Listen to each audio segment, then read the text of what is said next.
Thank you, Mr. Kraus. We're ready to begin. You are. Thank you, Dr. Bolton. Thank you, everyone, for coming out, and welcome to the September 27th regular school board meeting. I call this meeting to order, and with that, please rise and salute the flag. I pledge allegiance to the flag of the United States of America and to the republic for which it stands, one nation, under God, indivisible, with liberty and justice for all. Thank you very much. And before I go into the roll call, Mrs. Chenoweth, I just have one announcement. I want to remind everybody that we are under an order from the Department of Health, from the Pennsylvania Department of Health, and all visitors to this building are required to have a mask unless you have an exemption.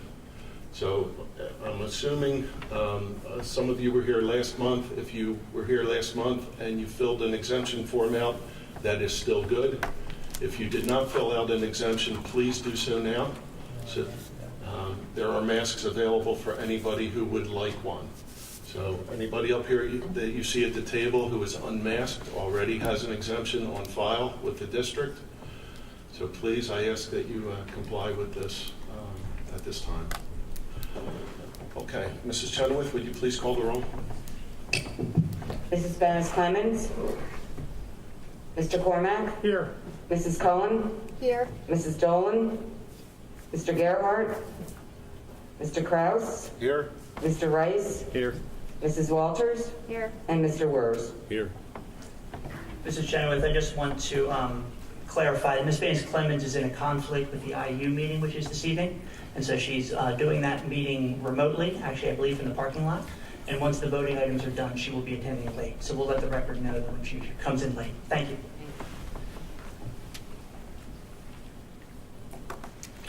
Okay.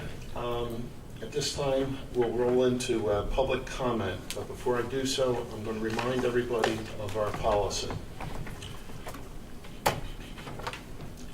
According to Policy 903, public comment, which is limited to 3 minutes, should be directed to the presiding officer rather than individual board members, district employees, or members of the public.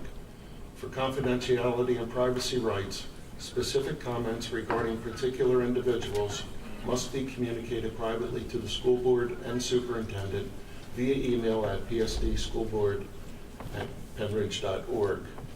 Now, we have quite a few people signed up for public comment tonight, and as I roll into this, I just have a couple of questions. There are a few people who have things that I can't quite... Mr. President. Yes, sir. Let me just remind everyone we did a pretty good job last meeting of keeping it moving along. Appreciate it very much. Under Policy 903, the first period of comment, this period of comment, is on agenda items only. The second period of comment is on anything that does not violate Section 903. There are a few people who have signed up for things that are on the agenda and things that are not on the agenda. So some of your comments, and you may speak in both periods if you have something that's both on the agenda and not. And so there are some people who have signed up for things that are on the agenda and some and also indicate a topic that's off the agenda. So we'll ask you to just confine your comments to those matters which are identified on the agenda for this first comment period. Thank you, Mr. President. Thank you for that clarification, Mr. Miller. So first up tonight is Mr. McLennan.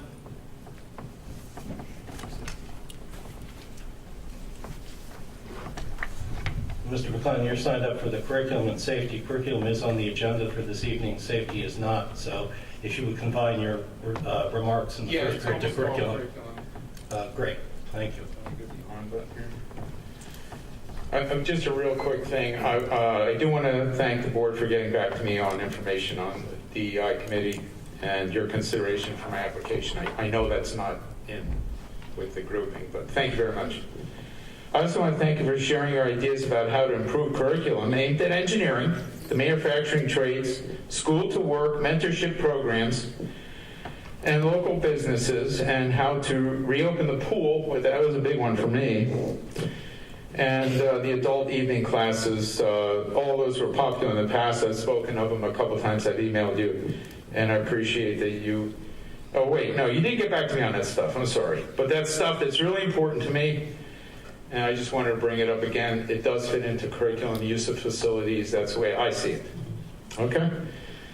The other thing I wanted to talk about is getting back to me on rankings dropping and plans to improve. Once again, I believe this fits into curriculum. One of our local news organizations has, actually, I guess today or yesterday, information about rankings that relate to teachers. Apparently, only 1% of our teachers are non-white, according to this article. It may be wrong. It may be dated. I sure hope it isn't. While we have 12% of our district is non-white. So that was kind of shocking. I guess I haven't been paying attention. I mean, I do see, the students come through when we're in the meetings, which is great, and they're not all white, okay? I see the football players. I see, I see a lot of diversity, is what I'm trying to say here, but not here. When I read that article, I couldn't believe it.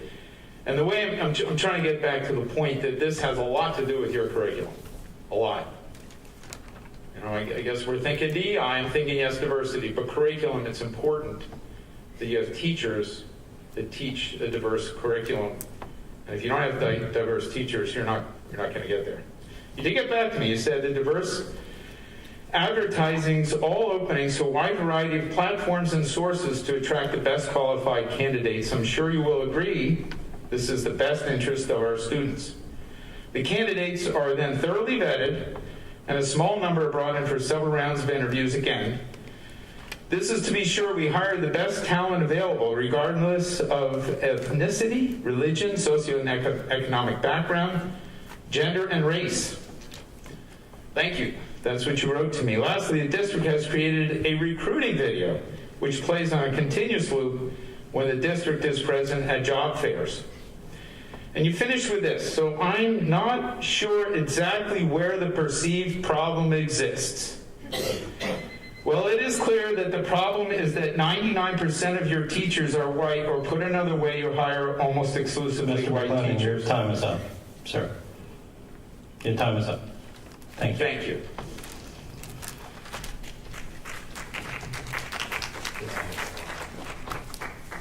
Ms. Deal? You're up.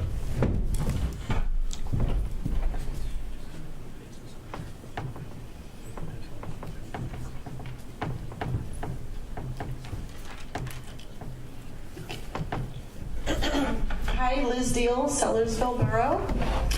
I want to start by thanking the board for taking into consideration the concerns of the community about the curriculum.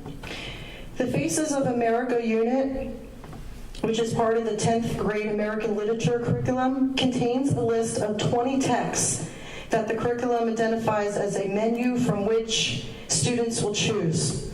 Classes will ultimately select 3 to 5 books to read in groups. The curriculum further states that each of the texts is grounded in one or more specific faces of the American demographic. Dr. Bolton, you stated, and I quote, "The list is varied in hopes that all students will be able to find a book that they will identify with."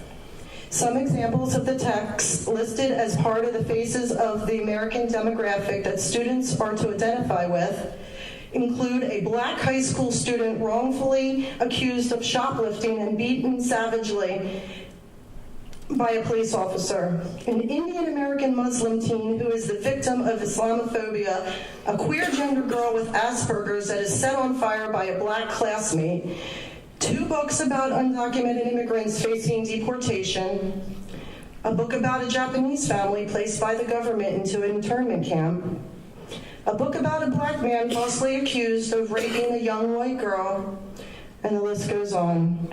The books in and of themselves are not the issue. The issue is that the 20 books assembled for this unit, they paint a dire picture of America, full of oppression, depression, and victimhood. Where are the books celebrating America as a land of opportunity for all of us, including the immigrants who daily flock to our shores? Parents have been understandably concerned that the DEI initiative, as well as employees of the district, have been pushing a political indoctrination program behind the scenes. The Faces of America unit does little to allay those concerns. Would the school board please consider taking another look at the American literature curriculum before voting to approve it? Thank you. Ms.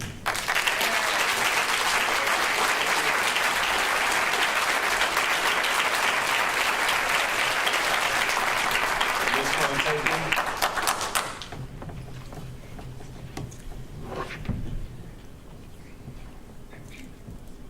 Janelle Montigny, Hilltown.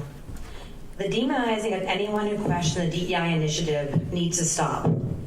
3 days after the school board voted to halt the DEI initiative, a DEI committee member and school board candidate shared a post from Bucks County NAACP that stated, "It is clear that, right now, only white children are welcome in Penn Ridge." Let me repeat that. It is clear that, right now, only white children are welcome in Penn Ridge. It is disgusting that someone in our community would share such a divisive and dishonest statement. Parents have every right to question the DEI initiative. It has now come out via Right to Knows that 5 of the parents on the district committee are from Seiler Elementary and are all involved in the same political campaign. Also, one of those members was added after other community members were told that the committee was full. An initiative so far-reaching should have had diversity of thought and not seemingly handpicked with like-minded, politically connected individuals. Speaking of the right to know regarding members of the district DEI committee, a community member was vilified for requesting transparency. She was accused by one of the DEI committee members of inciting a hate crime because she requested that information. This racist hate crime was used by the DEI member in a sworn statement specifically to justify why the DEI member names should be kept from the community. Another DEI committee member, who's also a school board candidate, spread the news of this alleged hate crime on social media. However, per the official police report, the individual accused was actually a black youth who was singing a song. The 2 DEI committee members perpetuated a hate crime hoax against a black boy singing a rap song and tried to use it to paint Percy as a racist community to advance their politically motivated agenda and to demonize community members who just wanted transparency. To date, no correction or apology has been given by the DEI team members, despite the evidence proving it was not a racist hate crime. People in our community want to come together and discuss issues and figure out solutions. That was the point of the ad hoc committee. We are not going to get anywhere if individuals continue to slander our district and community with egregious lies, which only serve to divide us.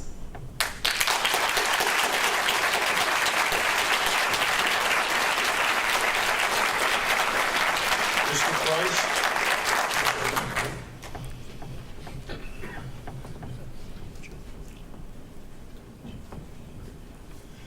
Thank you. I'm a Hilltown resident with sons, sophomores, and seniors in the high school. Thank you for the time to speak tonight on curriculum. The American Dream Unit, contained within the American Literature curriculum, contains 6 resources, 4 of which focus on oppression of minorities, and that seems out of balance. These 4 resources include The Great Gatsby's Betrayal of Jews. The resource comments on the author's portrayal of Jews in historical, stereotypical fashion as having long noses and being overly frugal. The Hill We Climb by Amanda Gorman focuses on oppression, feminism, race, and marginalization. I Too Sing America by Langston Hughes portrays the author's experiences as a black man in America where he is not treated equally as other Americans and he is judged immediately by the color of his skin. Of particular concern is the TED Talk entitled, We Need to Talk About Justice. There, a human rights lawyer talks about how the American justice system is rigged along racial lines, and he points to the percentage of black men who are in prison on death row as proof.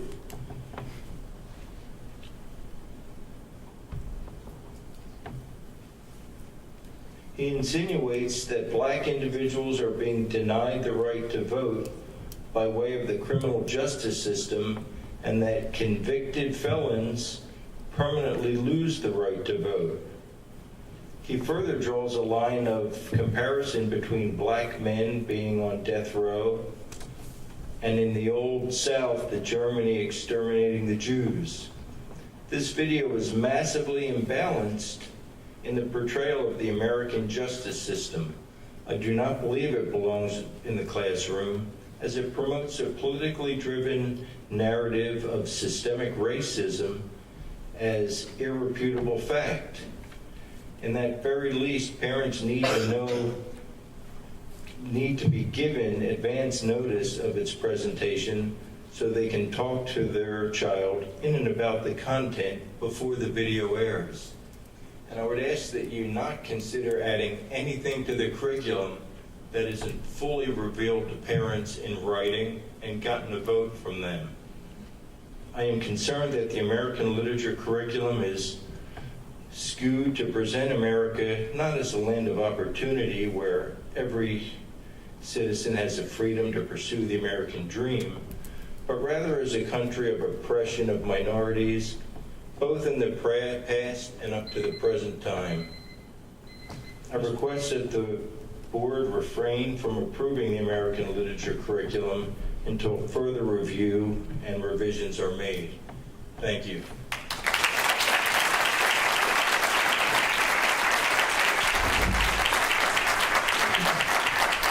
Ms. Gini, G-I-N-I? Do I have that right? Close enough. Okay, I'm sorry.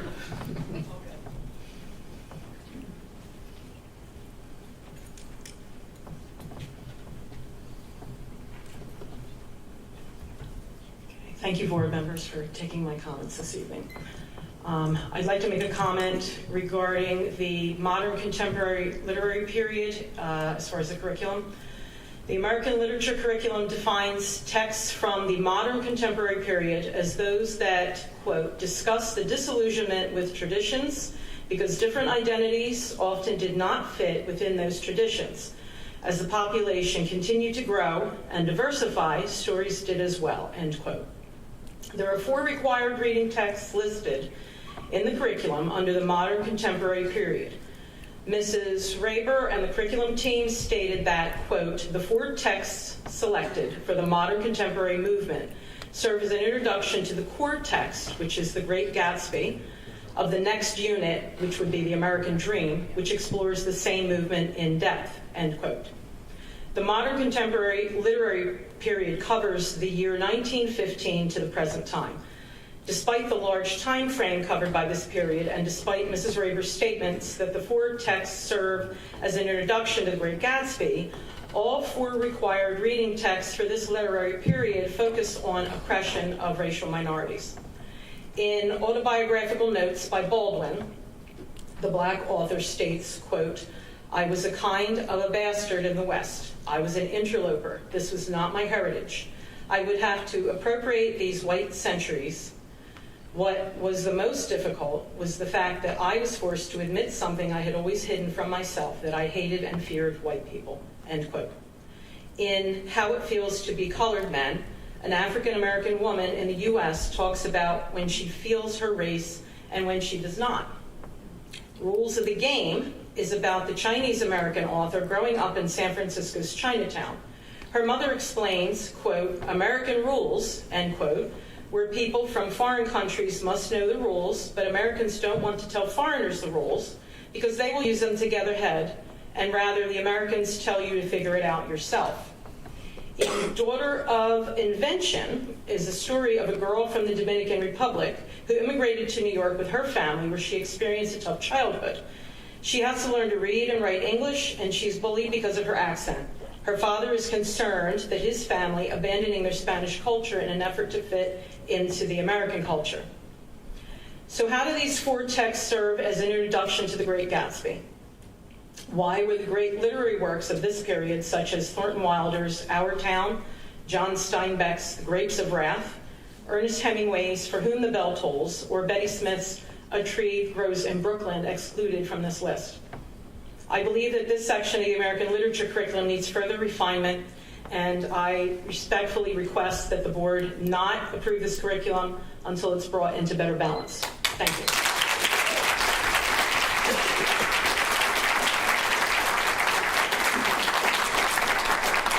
Ms. Shell?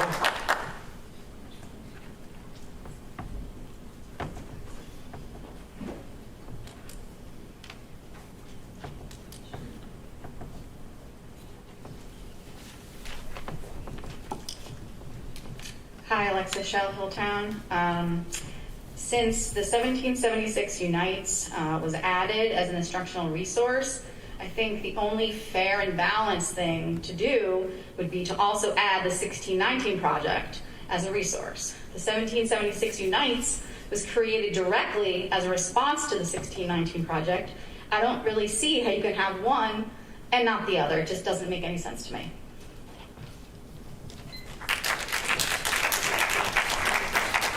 Ms. Albertin?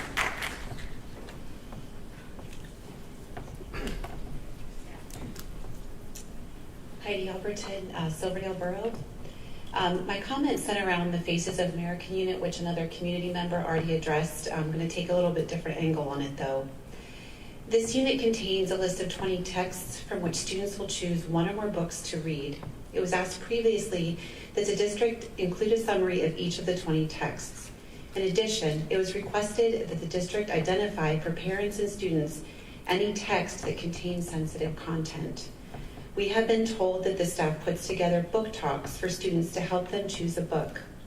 I also understand that the district intends to put together an overview of the books for the community, either in a video or a written format.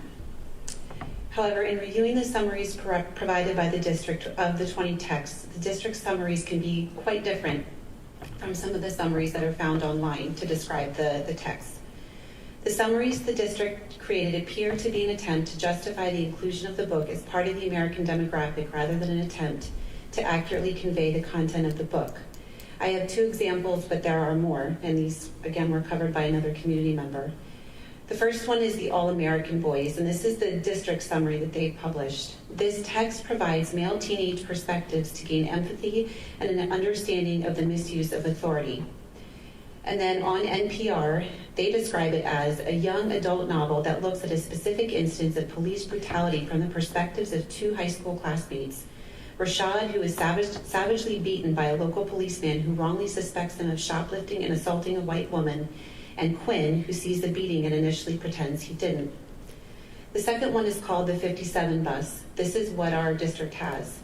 This text provides the experiences of 2 teenagers who seemingly live in different worlds but learn to reconcile their differences and find compassion for each other. And then on litcharts.com, you can find the true story of Sasha, a genderqueer senior with Asperger's syndrome from a private school in Berkeley, California, who was lit on fire by Richard, an African-American teenager from the flatlands of Oakland. Richard is portrayed by the media and the court as a hardened criminal, and his black skin means that he is vulnerable to the systemic and institutionalized racism that plagues California's criminal justice system. As a parent, I would not allow my child to read such mature content until I had a chance to speak with them about this content. However, a remark by school administration was shared with me that indicated this would fall to the teachers instead. And I quote, "When utilizing texts that include content that may be difficult or sensitive for students, language, sexual references, abuse references, teachers work directly with students to ensure understanding of the purpose of the text and discuss the process for reading, discussing, and interacting with the text and their peers. This allows them to utilize the literature for the stated purpose while dealing directly with any sensitive topics." Again, this would be teachers addressing these sensitive topics and not parents. Just asking that the board re-review these and make sure we have accurate descriptions for parents to see. Thank you.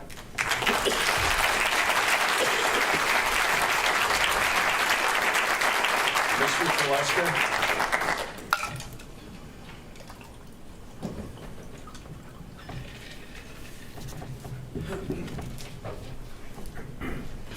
Nick Taliska, East Rock Hill Township.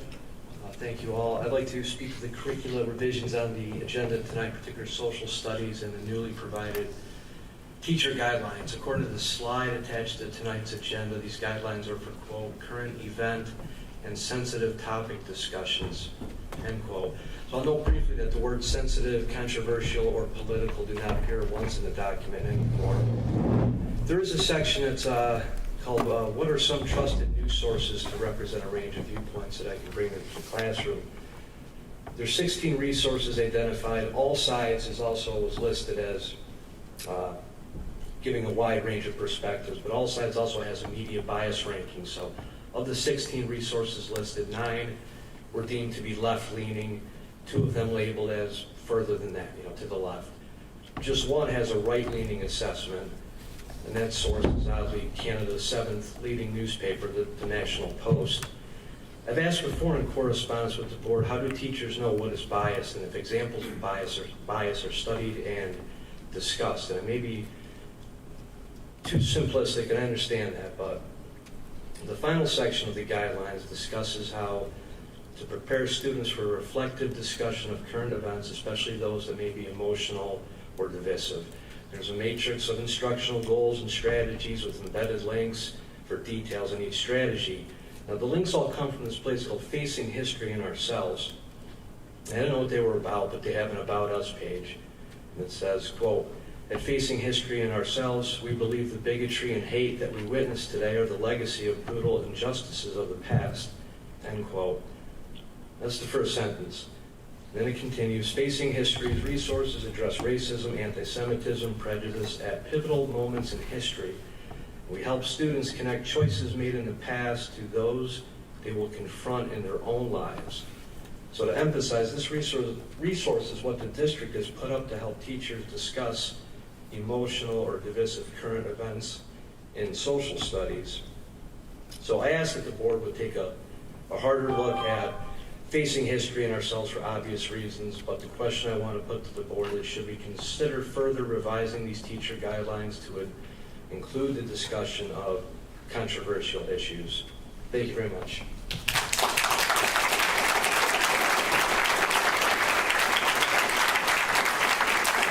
Mr. Bedoyan?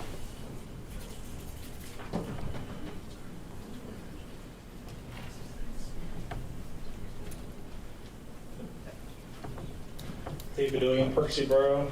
Thanks for hearing me out. First, I'd like to share my appreciation for the efforts that the district has made to evaluate feedback from parents in the community on the curriculum renewal. The process of having proposed revisions be publicly brought before the curriculum committee and the board, I think, is a good step towards providing more transparency and improving the partnership between the district and the community, so thank you. Continuing on the topic of transparency, I'd like to offer a suggestion that I think would be helpful, that when revisions are brought to the board, that the reason or basis for the revision should be included to be able to better provide context and visibility to the community. Unfortunately, due to a lack of clear explanation for example, the revisions made to the grade 9 English curriculum, this graphic has been posted on well-followed social media pages, unfairly perpetuating the idea that the district was pressured to remove specifically black authors and add a number of white authors in their place.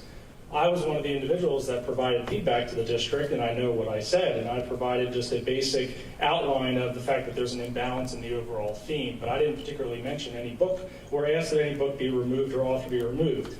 I can't speak, though, to the exact criteria that the curriculum team used to make their changes, but I certainly don't support the insinuation that community members or the curriculum team was intent on targeting black authors. So I think providing a reason or basis for changes that are presented would be helpful to the community.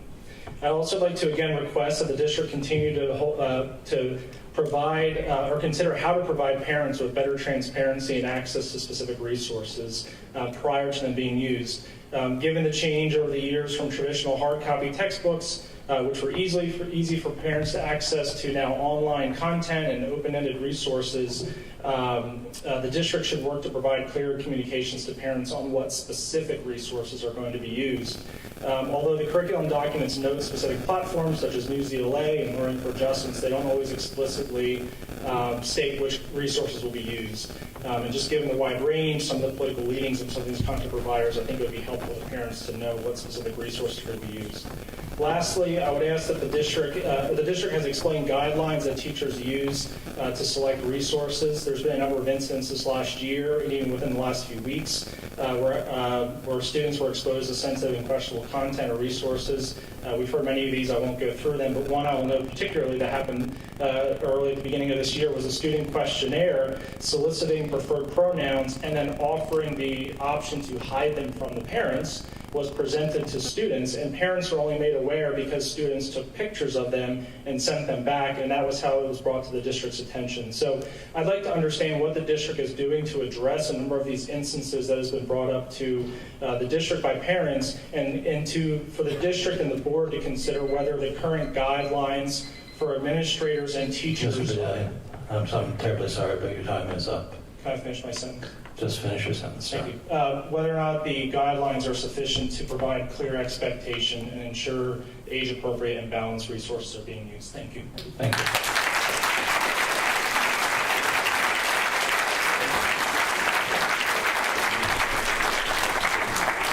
Ms. Berzecki, and I apologize if I didn't do that justice.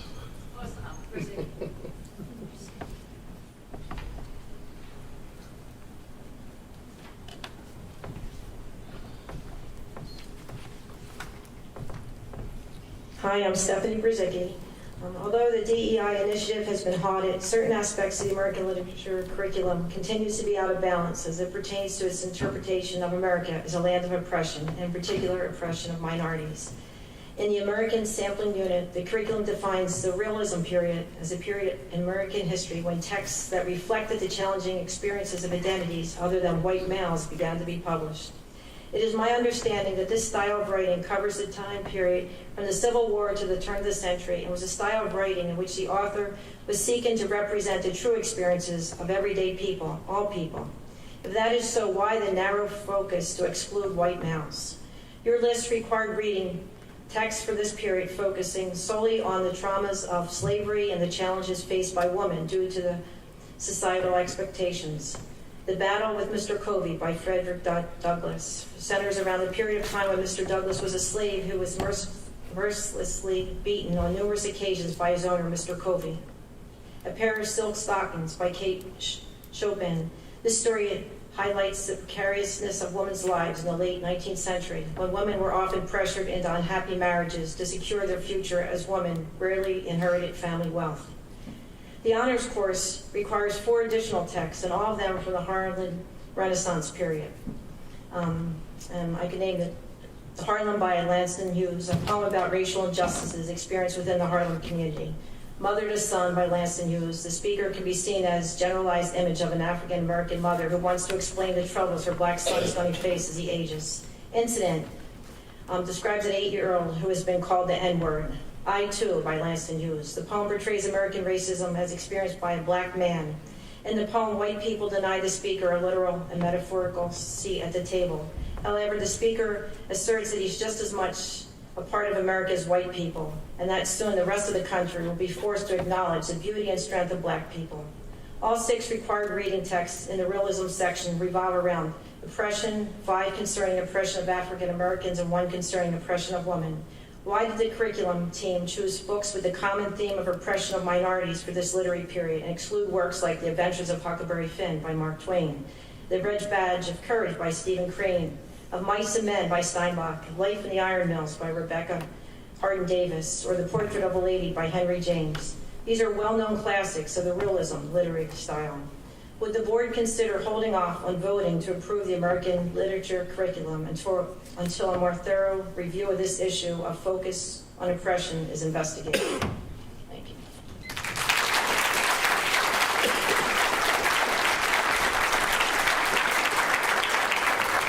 Ms. Tambori.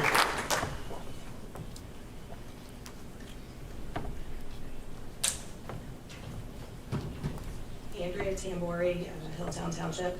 First, I would again like to thank the board for the opportunity for the kids to be mask optional. As far as some of the literature curriculum, referring more to a lot of the sexually explicit curriculum, I'd like to express the following concerns. Sexual abuse is defined by Nemours DuPont Children's Health as sexual contact like sexual acts or non-contact sexual activities like talking or sharing sexual photos and sexual talk between an adult and someone younger than 18, an older child or teen and much younger child, and one person who has power over another no matter their ages. To quote, most cases of sexual abuse involve a close trusted adult or family member who abuses the child's trust. Often the child is pressured or talked into the activity, offered gifts, or asked to keep secrets, not physically forced into it. The vast majority of children in our school district are younger than 18 years old. Teachers are trusted adults who have power over the minor age students. And to repeat, the child only needs to be pressured, not physically forced into it. According to Kids Help Phone, sexual harassment is any unwanted verbal or physical conduct of a sexual nature. It can make you feel embarrassed, offended, intimidated, or unsafe, and shouldn't be ignored. I believe that the deceptive book descriptions in the American literature classes versus the online descriptions could be considered sexual harassment when a student chooses a book based on the district's generic and misleading description. The legal definition, according to Merriam-Webster, of a mandated reporter is an individual who holds a professional position as a social worker, physician, teacher, or counselor that requires him or her to report to the appropriate state agency cases of child abuse that he or she has reasonable cause to suspect. As a healthcare provider and mandated reporter, I'm familiar with these requirements. I think this district and many others across this nation are walking a dangerous line. We, the parents, are to trust school employees, especially teachers, to protect our children from abuse as required by law. Yet they are the ones initiating the sexual content with minors. They will be the ones introducing sexual contact to minor age children. In any other arena, this would be considered sexual abuse and sexual harassment. It is more objectionable because of their mandated reporter status. Somewhere in all of this, there is not only mental and emotional damage to the children to consider, but a legal component for the school district. This also places teachers in an ethical and potentially legal predicament. Our children should feel that school is a safe place. These topics should be left for the parents and home environment. Thank you.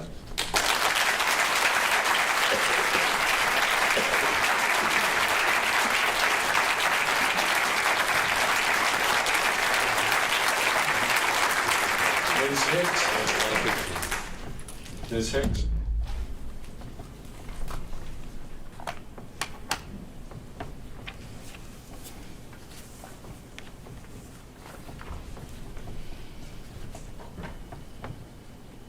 Good evening. My name is Christina Hicks. I'm a brand new member of the community.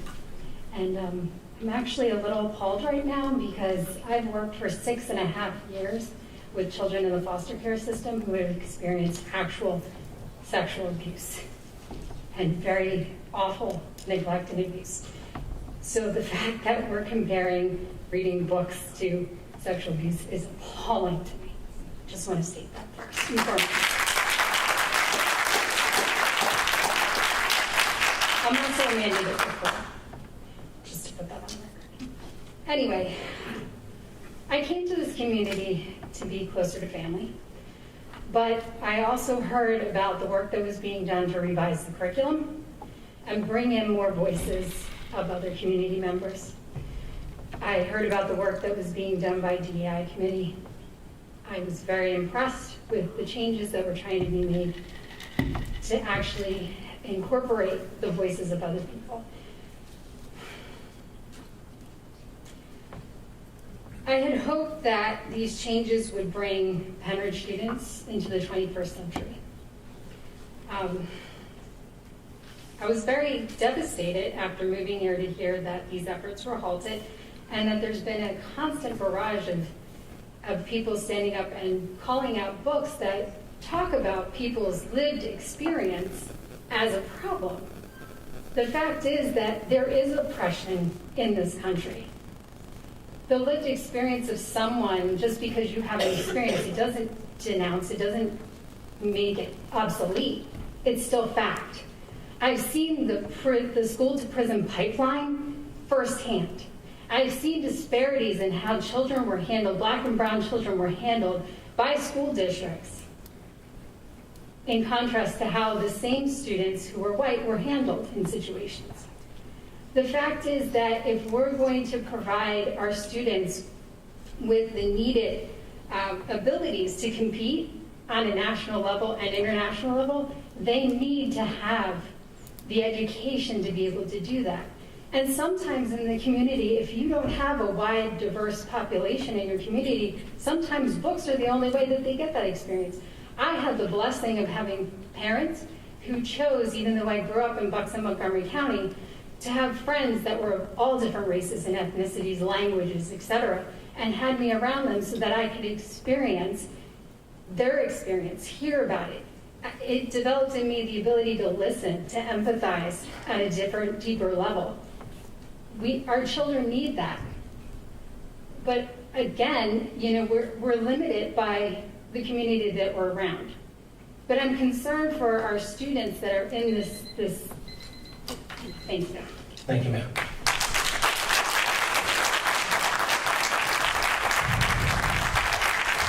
Ms. Foster? Lauren Foster?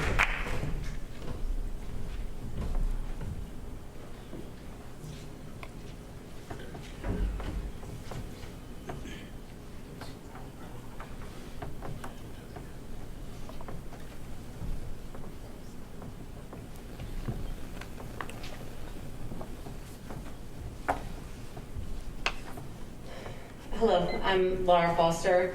I live in East Rock Hill Township. I have grave concerns about our curriculum committee's decisions over the last several months. Whereas in our own board policy manual, section 100, code 103, it is stated that it is the policy of the district to provide equal opportunity for all students regardless of race, color, age, creed, religion, sex, sexual orientation, ancestry, ad nauseum. Your curriculum committee now feels it appropriate to strike the very language you swear to uphold. Our own American Lit classes have now deleted from their curriculum in the American Dream words like gender and familial influences because these words are deemed too sensitive for young years. I respectfully request that the language describing the diversity of our children be reinstated. Whereas under board policy, section 100, code 119, it is dictated that controversial issues should be a part of instructional programs where, in the judgment of the professional staff, the issues are appropriate to the curriculum and maturity of the student. The curriculum committee has now usurped the authority of the educational professionals to not only deem what is controversial, what is sensitive, but to also censor any references to differences among us, and therefore the impact of how those differences have been used to propagate systematic injustices for oppressed populations.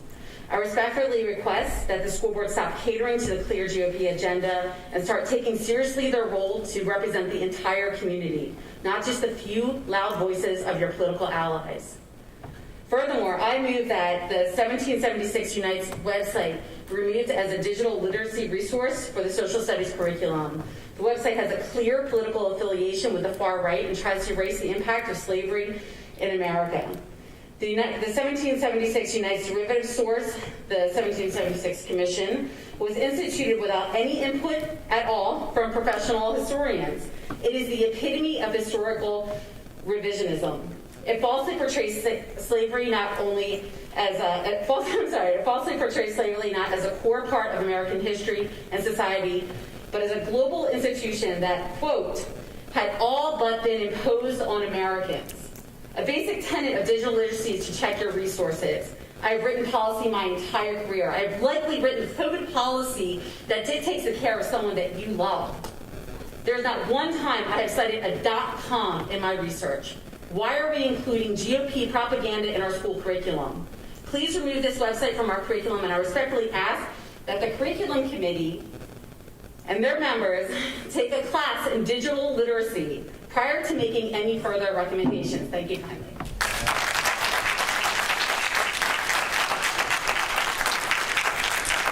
Ms. Serrano?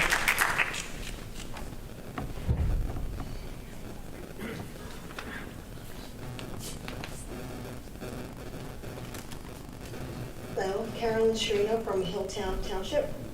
I'll be talking about Policy 203, Immunizations and Communicable Diseases. Looking at Policy 203, Immunizations and Communicable Diseases, and the changes that were made, I ask you, the board, what else are you considering along with the guidance and orders from the state and local health officials? None of your health officials, yet you all chose not to follow what the medical professionals were recommending at the beginning of the school year. In addition, if you choose not to follow the recommendations, then shouldn't it be expected that you tell the community in detail why you chose not to follow the recommendations of the medical professionals? Which leads me into my second point, which is full transparency.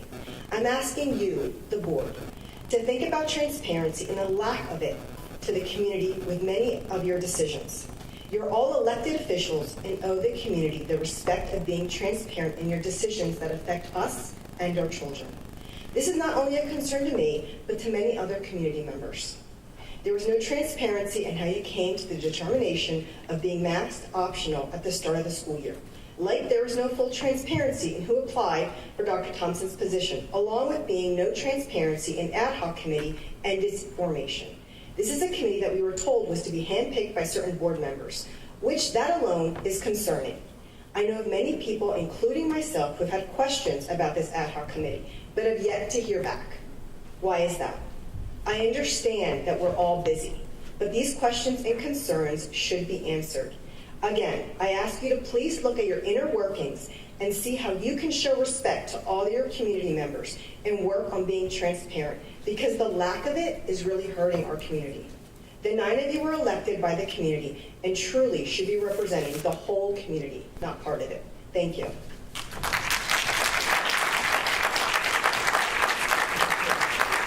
Mr. O'Donnell?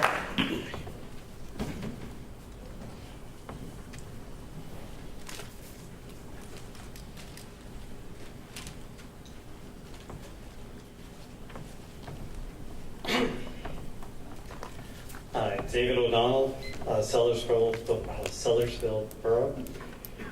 So I'm here today to talk on the changes to Policy 203 as well as the ad hoc committee with full transparency. So what is the purpose of changing this policy? Right? Why now? What is the purpose of loosening the language? Why was this not explained to the community at any meeting or an email sent out or any level of communication? Why was this tabled at the last meeting? Your transparency in general has been non-existent. I see only a singular issue at hand that would create this kind of trigger reaction, and that's COVID. Every reaction as a board you have given at this point is to find any and all avenues to not deal with this. You made a health and safety plan that accounted for nothing. And I'm not just talking about masking or not masking. You need levels and layers of planning to make sure you can account for any situation you come about. It's not just simply a matter of should we be mask optional or should we be masking. What happens when we get to these points? What happens if we start getting a flood of COVID positives at this point like other states have had? We have nothing in there. I hope that we can get to the point where we could be maskless. That would be fantastic. We were at that point at the end of last year and things got worse. That's what happens. But we need to move forward with it, and we are not having healthy conversations regarding this. As you can see with every conversation we've had at every board meeting at this point, we're tearing each other apart for literally no reason because we have no structure to any of this. If we don't create proper processes and policies, all we're going to do is argue with each other over the substance of the matter, which shouldn't even be a conversation. It's an issue, we need to deal with it, and we need to move forward. Because if we don't, this is just going to continue to keep happening. Right? And the same thing goes with the ad hoc committee. You created a group, we're nowhere with it. Or at least we have no idea about it. There's been no communications on where it's going. There's no requisites for it.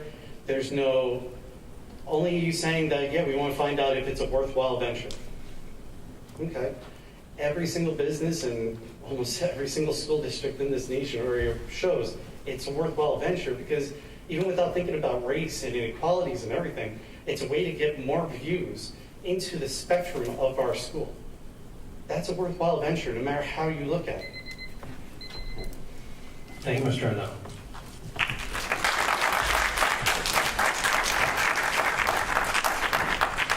Ms. Regina?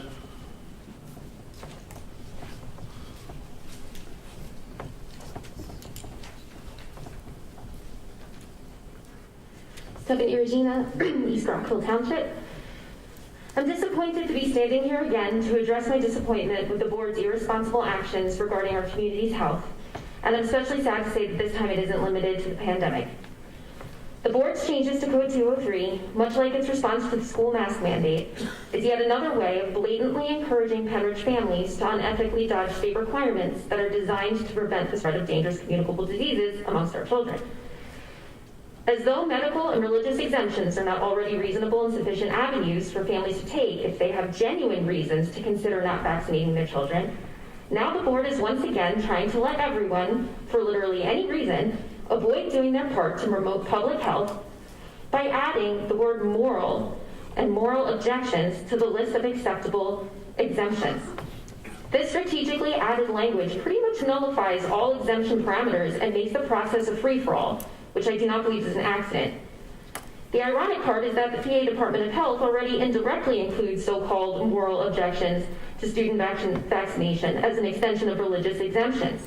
That being the case, it's hard not to conclude that if the distinction is unnecessary under state law, then Pennridge is choosing to make it at this time, not because it's needed, but because the board is choosing to insert its, or at least certain members' political views into our district's vaccination policies. Their creation and emphasis of an easy, universal out for any family at all completely undermines our state public health policies, exactly in the same fashion that the board's email response to the school mask mandate undermined that state health effort. Such statewide measures are put in place to prevent communicable diseases from ravaging our schools and communities the way they did it only a couple generations ago. And right now, they're being spat in the face by the current Pennridge School Board. What's worse is while it's obvious that the sudden alteration is a direct preemptive response to the not yet required COVID vaccine for children, the easy out the district aims to create tonight will currently apply to every disease we've spent decades ensuring herd immunity against through immunizations for polio, measles, diphtheria, tetanus, pertussis, chickenpox, rubella, hepatitis, and meningitis. As a part of the board's apparent insistence on continuing to wage war on reasonable and necessary COVID mitigation, it is now setting the carelessly dangerous precedent of allowing families to arbitrarily opt out of our country's decades-long effort to keep all of these diseases from devastating the lives of our children and their families. It is in no way the board's place to act in this reckless fashion. For those board members who feel any discomfort with the intention behind this unnecessary and strategically timed alteration, just as you may have felt about the email undermining the mask mandate that most of your names did not appear on, I implore you to vote against passing the changes to Policy 203 tonight. And also, since I seem to have a few extra seconds, I think I'm hearing people saying that we don't want licensed use in school. Thank you. That's kind of surprising. Appreciate it.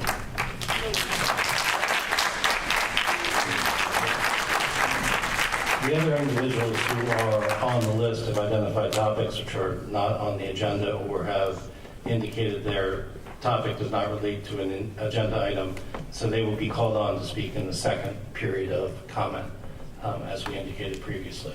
Thank you. Thank you, Mr. Miller.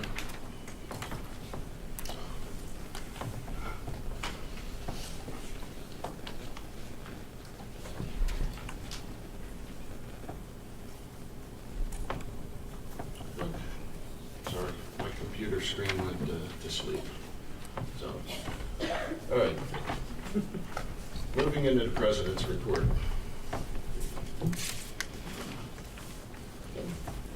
Hi, everyone.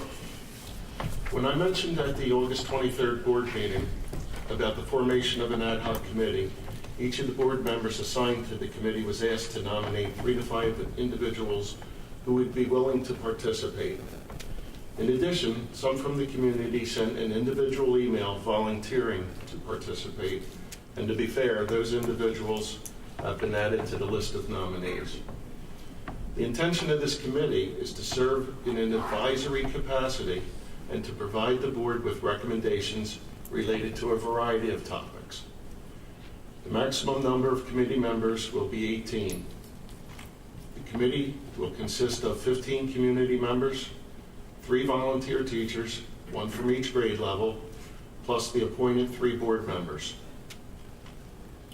Initially, the committee will not have a member of the administration assigned, but one will be available to answer any questions. This ad hoc committee will serve for at least the next 12 months, meet monthly, and provide updates, reports, and recommendations to the full board at monthly meetings. The first planned public meeting for the committee will be October 18th, and will meet on the 3rd Monday of each month thereafter. In advance of the first public meeting, I am planning to have at least one team building retreat where we will have an opportunity to meet everyone and begin to lay the building blocks of establishing trust in the team. When named, the committee members will be public information, consistent with other formal board committees. The time commitment is approximately 10 to 15 hours a month. So in trying to bring together a broad range of individual stakeholders to the committee and keep to the maximum number of committee members, I will be selecting from the nominees to fill the 15 seats. To assist in this process, I created and sent a short survey to the nominees to help in selecting a good mixture of nominees to the committee representative of the community. As of today, there were 34 nominees, and I've received 14 surveys back. It is my intention and hope to have the committee named in the coming weeks so that we can begin the work starting with the October 18th meeting. So, Dr. Bolton, that is my report. Thank you, Mr. Kraus. All right. First, obviously, is back to school, the report for the last month. Back to school, of course, is such an exciting time of the year, but this year felt extra special as we welcome back students at all grade levels, some of them in person for the first time in 18 months. There were lots of, "Oh, I missed you," and "You got so tall," could be heard as students got off the buses and were greeted by the faculty. Next, I'd like you to meet Jen DeVasto.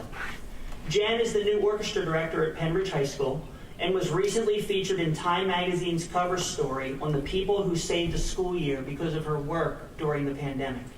We are thrilled to have Mrs. DeVasto added to the Pennridge family. This is Maggie Myers. Maggie is a 7th grader at North Middle School and was recently interviewed for her amazing philanthropic efforts. Her project For Love of Socks collects sock donations to honor her uncle Gerard, who was a sock connoisseur who always wore bright, fun patterned socks.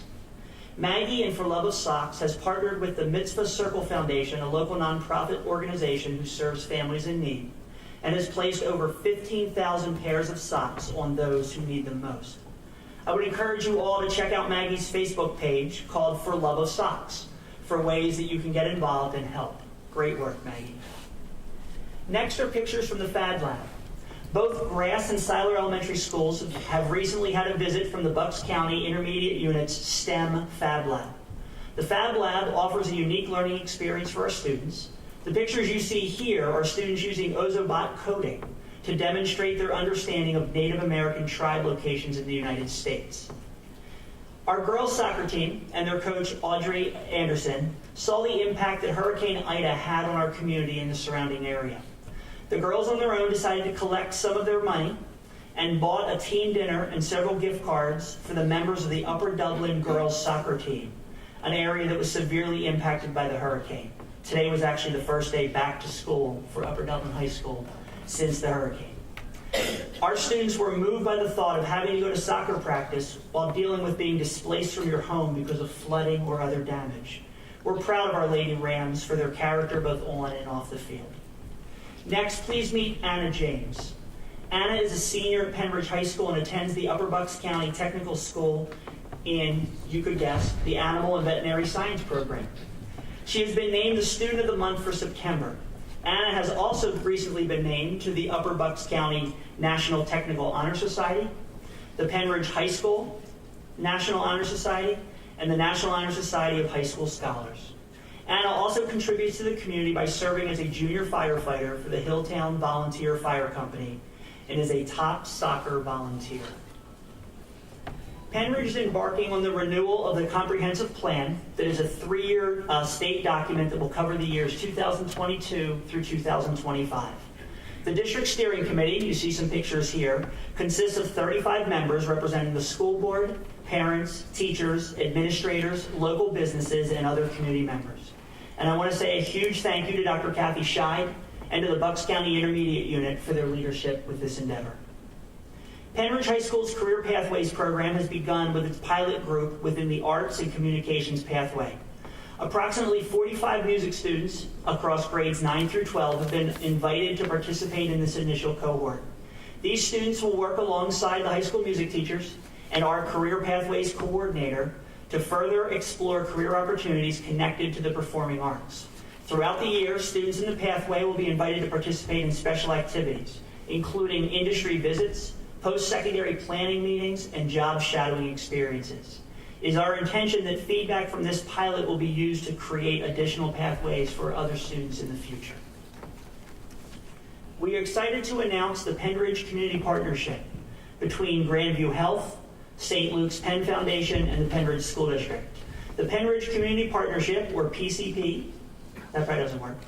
The mission, until I said it out loud, I didn't do that. All right, let's get rid of that. The Penridge Community Partnership's mission is to educate and inspire the Penridge community to take action on issues that affect our community, equipping and empowering it to flourish. The Community Partnership will hold 3 educational presentations on topics that impact parents and community members. In the first presentation, we will welcome Jason Free, who is a school-based clinical coordinator and psychotherapist at St. Luke's Penn Foundation, who will discuss the effects of the COVID-19 pandemic on children and teens. The presentations will all be held at Penridge High School, will last from 7 to 8:30 p.m., and the first one will be on October 28th. Each will have free child care for elementary-age children, and a flyer will be coming out, and you can also check our website for more details. And last but not least, I would like to introduce you to another Penridge hero. This is Sean. Sean and his family are not able to join us in person this evening, but are watching the live stream. Hi, Sean. Hi, Sean's mom. We asked Sean to share his story, and I'm going to read it to you in his words.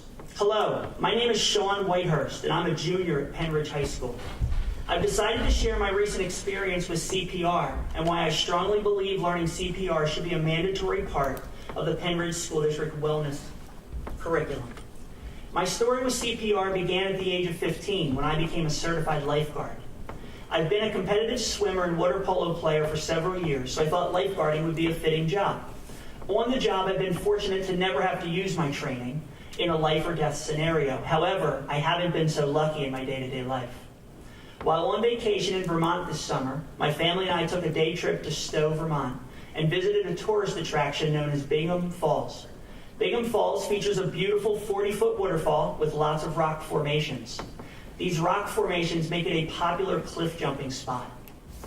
One popular cliff jump spot in particular is 50 feet above the landing zone and is rather slick. Because of the rock slope, you can only back out or jump once you get to the edge. A man who was there decided he wanted to jump, but changed his mind. Instead of backing out, he turned around to exit. When he did, he slipped, hit his head, and suffered a traumatic brain injury. The fall rendered him unconscious, and then he fell down the falls and into the water and did not resurface. I was there and immediately jumped in and started looking for him, but could not see him due to the white water and the force of the waterfall. With the help of a pair of borrowed goggles and a hiker on the cliff telling me where to go, I was able to pull the gentleman out from under the waterfall. He had been underwater for 2 minutes. Upon pulling him out, I checked his ABCs and determined he was unresponsive with no breath or pulse. Despite the fact that I had 0 PPE, I began full CPR and was able to get his pulse and breathing back. Mountain Rescue arrived soon after and transported him up from the falls area where he was airlifted to the closest trauma center where he underwent emergency surgery. Unfortunately, Casey LaSalle passed away 2 days later from his injuries, but he was surrounded by his parents, his siblings, and his other loved ones. Had I not been trained in CPR or had done nothing, he would have died instead at the waterfall. CPR is a life-saving skill that should be part of our curriculum here in Penridge. The need to use it could arise at any given moment. If done immediately, CPR can double or even triple a victim's chance of survival. Learning CPR can provide students with the skills to save a life, and the need to use it can happen anytime without warning. It is a skill that will greatly benefit our students, our district, and our entire community. I hope that no one ever has to perform CPR, but those that do will be very glad they have the skills and training to do so. I know that I consider CPR to be the most important skill I have learned so far. CPR certification courses don't take long, and they can easily fit into the school's curriculum. There's nothing worse than seeing something tragic happen and not knowing what to do or how to do it. We need to provide our students and community with the knowledge and skills to help one another, serve the community, and save lives. I think the choice is an easy one. CPR certifications need to be a mandatory part of our school wellness curriculum. Sean is not only...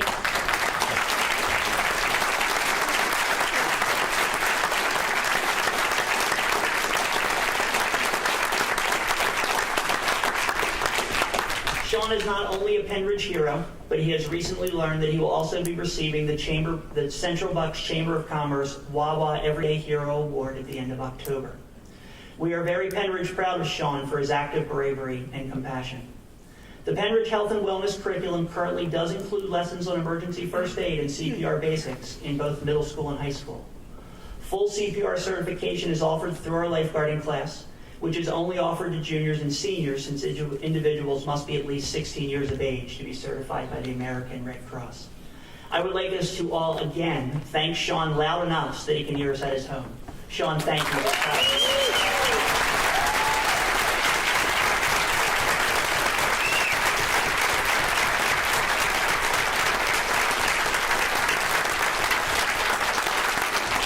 Mr. Krause, that's the end of the superintendent's report. I would like to introduce Senior Austin Rosie Pell, who is here for the student liaison report. Austin, over to you. Thank you, Dr. Bolton, Mr. Krause. Good evening, Penridge community. My name is Austin Rosie Pell, and I'm a senior here at the high school representing Student Council tonight. Our organization has been very busy lately, and we have a lot of exciting events planned for these upcoming weeks. To start, last weekend, Council volunteered at both Sellersville's Gallery of the Arts and at Percy's Art in the Park event. At Gallery of the Arts, we helped the vendors set up their displays and tent canopies, directed traffic at barriers around the events, and assisted event organizers in any way they required us. At Art in the Park, council members encouraged and supported voter registration for those who were eligible to sign up. Looking forward now to upcoming events. On Friday, we will be in the homecoming parade with a hand-built parade float created by all of our members this past weekend. During halftime of the football game, we will be ensuring that the King and Queen ceremony goes smoothly and successfully. And on Saturday, we will be preparing the gym and cafeteria with decorations and necessities for the Enchanted Forest-themed homecoming dance. The dance will be held from 7 to 10 p.m. in the White Gym and cafeteria. And this week at school, we are coordinating spirit days leading up to the dance to spread the word and excitement. And being in school, I can already tell that everyone's very excited for the dance. Beyond homecoming, we have 2 fundraisers currently in action. To support those recently affected by the damage of Hurricane Ida, we are conducting a gift card drive to donate to those in need. We've also partnered with a salsa company called Casa de Jorge to assist with fundraising for Pink Out. Students can order salsa from Casa de Jorge, and we obtain 50% of the proceeds, which is a huge margin and a great opportunity to raise money. The Pink Out football game itself will be on October 15th, and we will be selling shirts and wristbands as another way to fundraise money towards breast cancer awareness and research. Lastly, we will be organizing class picnics that will occur sometime in mid-October, as we are still working on an exact date. And the annual Harvest Breakfast will be hosted on November 22nd before school starts in the morning. So I think that's far enough into the future, considering we are still in September tonight. But as you can see, we as a council are hard at work right now, but enjoying all of the events we are in the midst of organizing, and seek to give our peers a great time at all of the events. Thank you all for your attention, and have a great night. Thank you.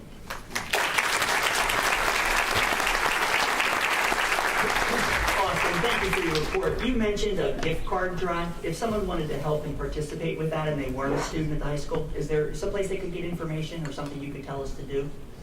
Well, I know for students in the high school, anyone can bring in a gift card of any donation amount and bring it to Mr. Dyer's room, which is room 369. As for students outside the district, I assume they can just bring it right into the main office, and then that can be directed to Mr. Dyer's room. Student council can take care of it from there. And not a specific list of places for the gift card, really almost any gift cards are accepted? Any gift card, Okay. any amount, it will be distributed to those needs. So if anyone wanted to participate, obviously you just bring it into the office and say that you participate in the gift card drive, they can get it to student council. All right, awesome, thank you. Thank you. All right, thank you, Austin. Moving into the consent calendar, I'd like to make a motion to approve the consent calendar listed as items A through H. Second. Seconded by Mrs. Cullen. Questions or comments from board members? All in favor? Aye. Opposed? Motion passes 7-0. Okay, so moving into the committee reports, Activities Committee, Mrs. Cullen. Thank you. Just move it to my spot. All right. We have a motion to approve overnight trips for Penridge High School. First one is the Penridge High School Cheerleaders Nationals trip that they take every year, and also the Penridge High School Council PASC Leadership Conference, which is out in Pittsburgh. Seconded by Mr. Rice. Questions or comments from board members? All in favor? Aye. Opposed? Motion passes 7-0. Back to you, Mrs. Cullen. Okay, the next motion is to approve an overnight trip request for the Penridge High School students to attend FBLA, that's the Future Business Leaders of America, State Leadership Workshop on Sunday, October 31st, 2021 to Monday, November 1st, 2021 at the Kalahari Resort in Pocono, Manor, PA. Second. Seconded by Mrs. Walters. Questions or comments from board members? All in favor? Aye. Aye. Opposed? Motion passes 7-0. Back to you, Mrs. Cullen. And I have a motion to approve the revised 2021-22 district calendar. Seconded by Mr. Rice. You want to- Yeah, now there's just a second. Yep. Just want to explain, obviously on September 2nd, we lost a school day due to weather. And so in our calendar, the first two of those weather, we call them snow makeup days, but they're hurricane makeup days in this case, is added back to the calendar. So the first one of those is February 22nd. So February 22nd was originally a teacher in service day. That will now become a student day. That teacher in service day is moved to the end of the year, or currently June 13th. The last day of school is not impacted by this change. So the last day of school remains June 9th. Assuming there is board approval tonight, we will send an email out to the whole community, an updated calendar will be provided. Other questions or comments from board members? Yes, so Palisades and Quakertown obviously were off at the same time we were, and based on the way they operate in their districts, their first snow day goes to the end of the year. They use the snow makeup days for day 2. So because Palisades and Quakertown both chose to add it to the end of the year, which makes the last student day June 10th, that means that our tech school will continue to be open on February 22nd, which is the snow makeup day. So our kids would have, because we're making that a snow makeup day, so we will, So tech will not be open. So yeah, and then they will be open they will be open on June 10th. So it messes with our tech school schedule. So they'll have school at Penridge the one day and they'll have school at tech school the other day. If we just changed that and added the first day to the end of the year and then made the snow makeup day our second snow day, if it happens before February 22nd, it would put us on the same schedule as Palisades and Quakertown. It wouldn't mess with our tech school. We wouldn't have to pay for transportation on 2 separate days to take kids half a day to Penridge and half a day to the tech school a different day, and have them going to school a day after their last day of school here. Obviously, this could become a moot point if we end up with a snow day before February 22nd and they use their second day that day. But in the event that doesn't happen, I'd prefer that we accommodate what Quakertown and Palisades are doing so that way our tech school kids aren't negatively impacted.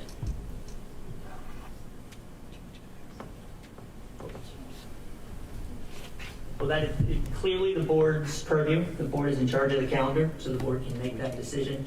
We obviously we're following the rules that are in the stated calendar. That state our first 2 weather days will be made up on the 2 snow makeup days. So we're following those rules, and that would be the end. So.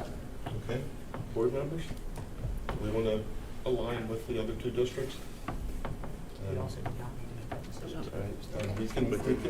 We can hold off on this and push this.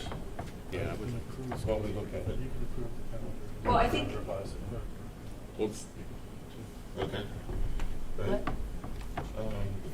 We couldn't hear what was said. Okay. Mr. Miller, would you like to? Well, I mean, your mic's not on. Now that the teenagers have moved out, I can't enunciate anymore. So you could approve the revised calendar tonight and then further revise it, although that's a communication issue. Obviously, you could table this matter, discuss it, and bring it back. I assume, Dr. Bolton, that's also on the table, or you can approve it as it is right now. Those are the 3 options that I see. Or could I make a motion to modify the revised calendar to make February 22nd still the school day instead of adding it to the end of the year? Well, there's I'm sorry, the opposite. Sure. There's a motion on the table and a second, which means that the person who made the motion originally, this is things lawyers love, would have to agree to a friendly amendment. Otherwise, we'd have to take a vote on that, and if it fails, then you could make your motion. So the maker of the original motion would have to accept your amendment as a friendly amendment. Does that make sense? Oh, I understand, yeah. I think I would prefer, though, to set it aside and have the discussion, because there's probably things that we're not thinking about that we should consider rather than changing it.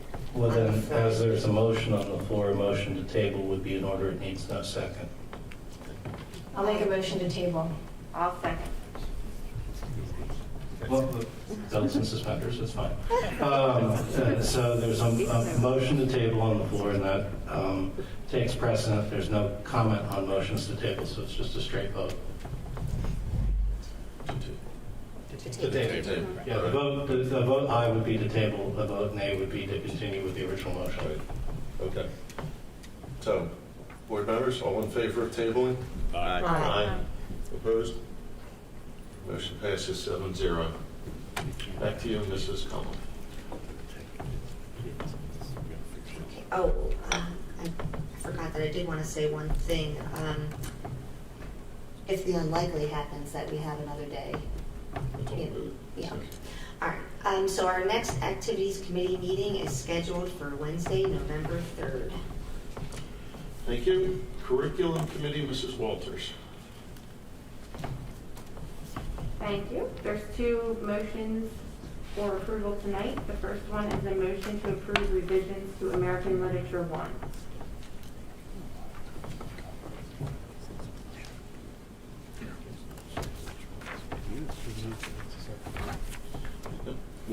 It's been moved to need a second. Yes. So there's been a motion made to approve revisions to American Literature 1. Do we have a second?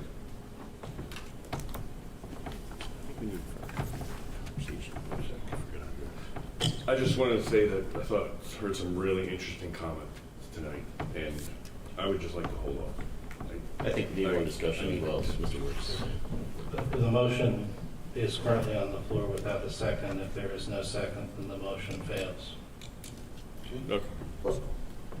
So if it fails, it can be brought back, though, correct? It could be put on the next After agenda, further but for discussion. purposes of action tonight, it would fail. Yeah, I would like to have some time to review things, and I think a lot of people would. And then we'll come back and put it on the agenda if we can make some great changes. Mr. President, I don't hear a second. May I clarify one thing? Yes. I'd like to clarify just one piece to make sure I understand.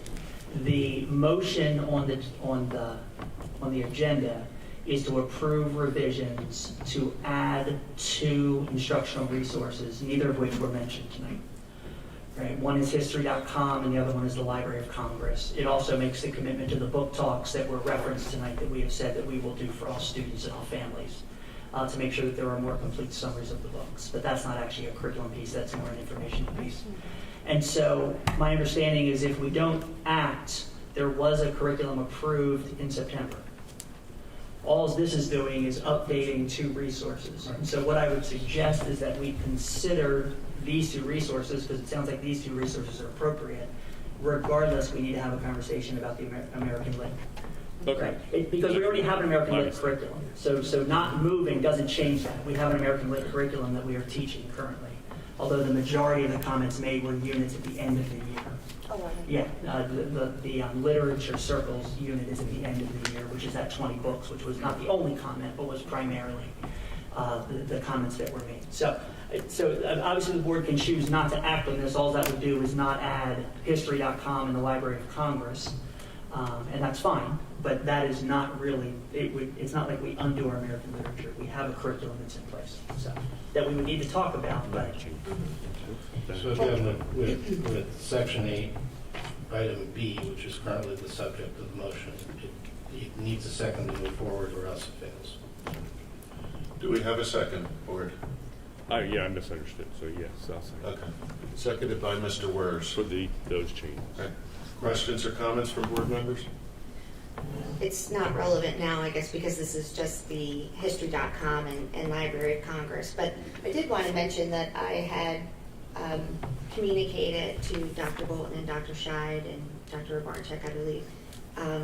I was wondering about the descriptions of books and how books are rated, if there was a rating system in place. I was thinking of like the movies, TV shows, video games, things of that nature. Parents have the ability to see what is included in a book. And the rating organizations say that it's not a judgment on the morality of the content of the material. It's simply for parents to have an ability to make calls for their children, what they want their children to read or watch or what have you. So, and I did get a note back.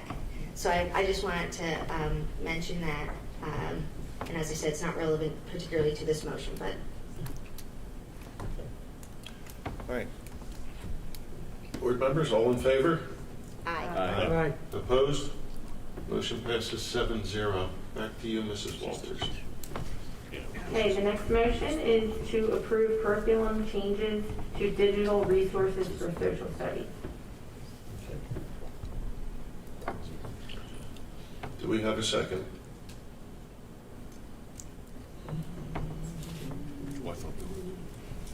Okay.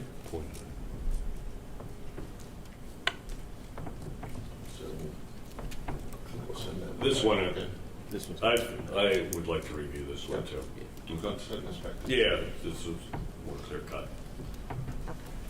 So I just want to clarify, based on the revisions that were brought before the board, so that means the 3 things that will not be utilized until further communication will be the 1776 Unites digital resource, as well as the teacher-student guidelines for current events and sensitive topics that have been developed. Those are the 3 things that are on the motion to adjust the social studies that's already been approved. So those 3 things will not be utilized. Obviously, we can have a conversation about the whole curriculum, but those are the pieces that are not being moved on tonight. So we'll instruct our teachers to make sure those 3 things are not utilized until further notice if this is not approved. Okay? I'm going to second the motion just so we can start having a conversation about it. Second is an Okay. order. Okay. Seconded by Mrs. Banis Clemens. Questions or comments from board members? I wasn't here, so I don't know. At the beginning, I had to attend my IU meeting from my car because both meetings were 7 o'clock tonight. So I was voting in my IU meeting and then came in here, so I missed the public comment. I'm not sure. There's 3 items in here, so can board members share what their concerns are?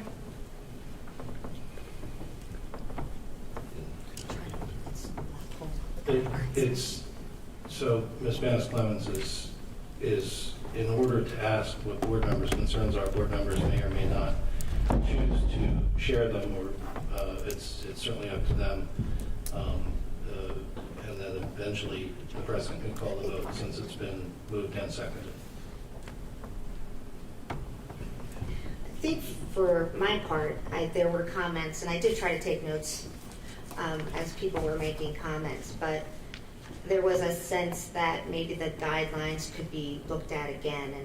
And, I'm looking at them now, and, I don't see any harm in maybe, Mr. Taliska, you commented on it, on the guidelines, if I'm not mistaken. I don't know anyone else off the top of my head.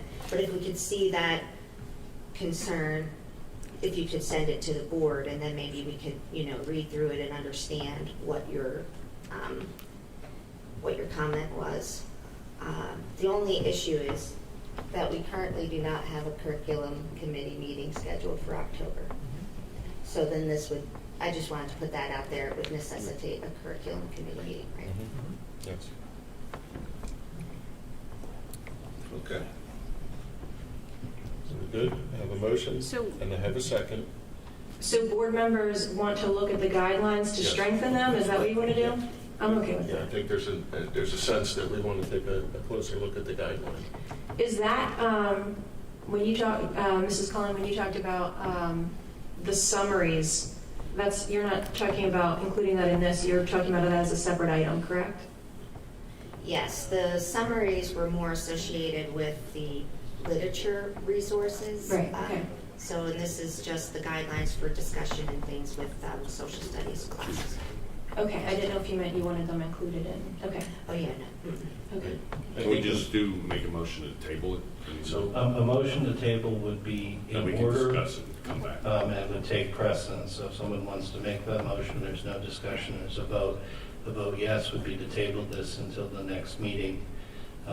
If not, we would move on the original motion that was made by Mrs. Walters and seconded by Ms. Vanis Clemens. I'm going to make a motion to table this. Second. Seconded by Mr. Cormack. Question? Sorry. There we go. Nobody listens to Any- It's quick. Look, hallelujah from the chorus is fine. It's just, let's just vote on this. Okay, back to you, Mrs. Walters. All right, we will have a curriculum committee Yes. meeting now on October 4th. The motion to table. We do? Yeah. Oh, we still need to vote on the motion to table. I take it back. All right, all in favor of table? Aye. Opposed? Motion passes 7-0. Thank you for keeping us organized. Doing my best. And noting that the Cowboys are winning 7-0. They invented a DVR while you were in Scotland. Let's be careful about giving updates. Thank you. I want to say the most unpopular thing in the evening. I'm a Steelers fan. But I will join all Eagles fans in rooting against the Cowboys at all times. Redeemed yourself. Do what I could. Okay, moving on to facilities. The Facilities Committee did meet on September 13th. The minutes are posted. The first item we have is a motion to approve proposed GIZA projects. Projects include principal and guidance houses, student academy, North Middle School STEM room renovations, and 2022 building maintenance projects. I'll second that. Seconded by Mr. Rice. Questions or comments from board members? All in favor? Aye. Opposed? Motion passes 7-0. Okay. The next item is a motion to seek bids for the 2022 parking and parking restoration projects and district-wide building and maintenance exterior site work. I'll second it. Projects, Mr. Rice. Sorry. Projects include Lot 1, Lot 4, Lot 5, Area 3, Student Academy parking, water meter, pit relocation, and salt storage shed. I'll second that. Seconded by Mr. Rice. Questions or comments from board members? All in favor? Aye. Aye. Opposed? Motion passes 7-0. Next, we have a motion to approve Seminole Excavating change order number 0101 for the tennis court project in the amount of $89,337.38. I'll second it. That Second. is not our mistake, though, right? Is that in there, that we will be compensated for that? Right. So that is what will happen. It's not a Yes. cost. Correct. There really will end up being no cost to the district. This money will be returned to us because this was not an error on our part. Correct. Okay. Seconded by Mr. Rice. Other questions or comments from board members? All in favor? Aye. Opposed? Motion passes 7-0. Next item is to accept and award school best bid number 22-111 to Wolfington Body Company in the amount of $481,220. Second. Seconded by Mr. Cormack. Questions or comments from board members? All in favor? Aye. Aye. Opposed? Motion passes 7-0. I have a question that's later, if you guys wouldn't mind waiting. Site logic? Hold on. I mean, you drove 2 hours, you might as well hear one question, right? Okay. So, we have a second on the school bus? Other questions or comments from board members? All in favor? Aye. Aye. Opposed? Motion passes 7-0. All right, next we have a motion to approve obsolete items listed as A through C. Second. Seconded by Mrs. Cullen, was that? Yeah. Okay. Questions or comments from board members? All in favor? Aye. Aye. Opposed? Motion passes 7-0. Mrs. Baines Clemens, is your question related to facilities? No. Okay. Okay. The next Facilities Committee meeting is scheduled for Tuesday, October 12th. And Mrs. Baines Clemens, Finance. Thank you, Mr. Kraus. Finance Committee met on September 13th.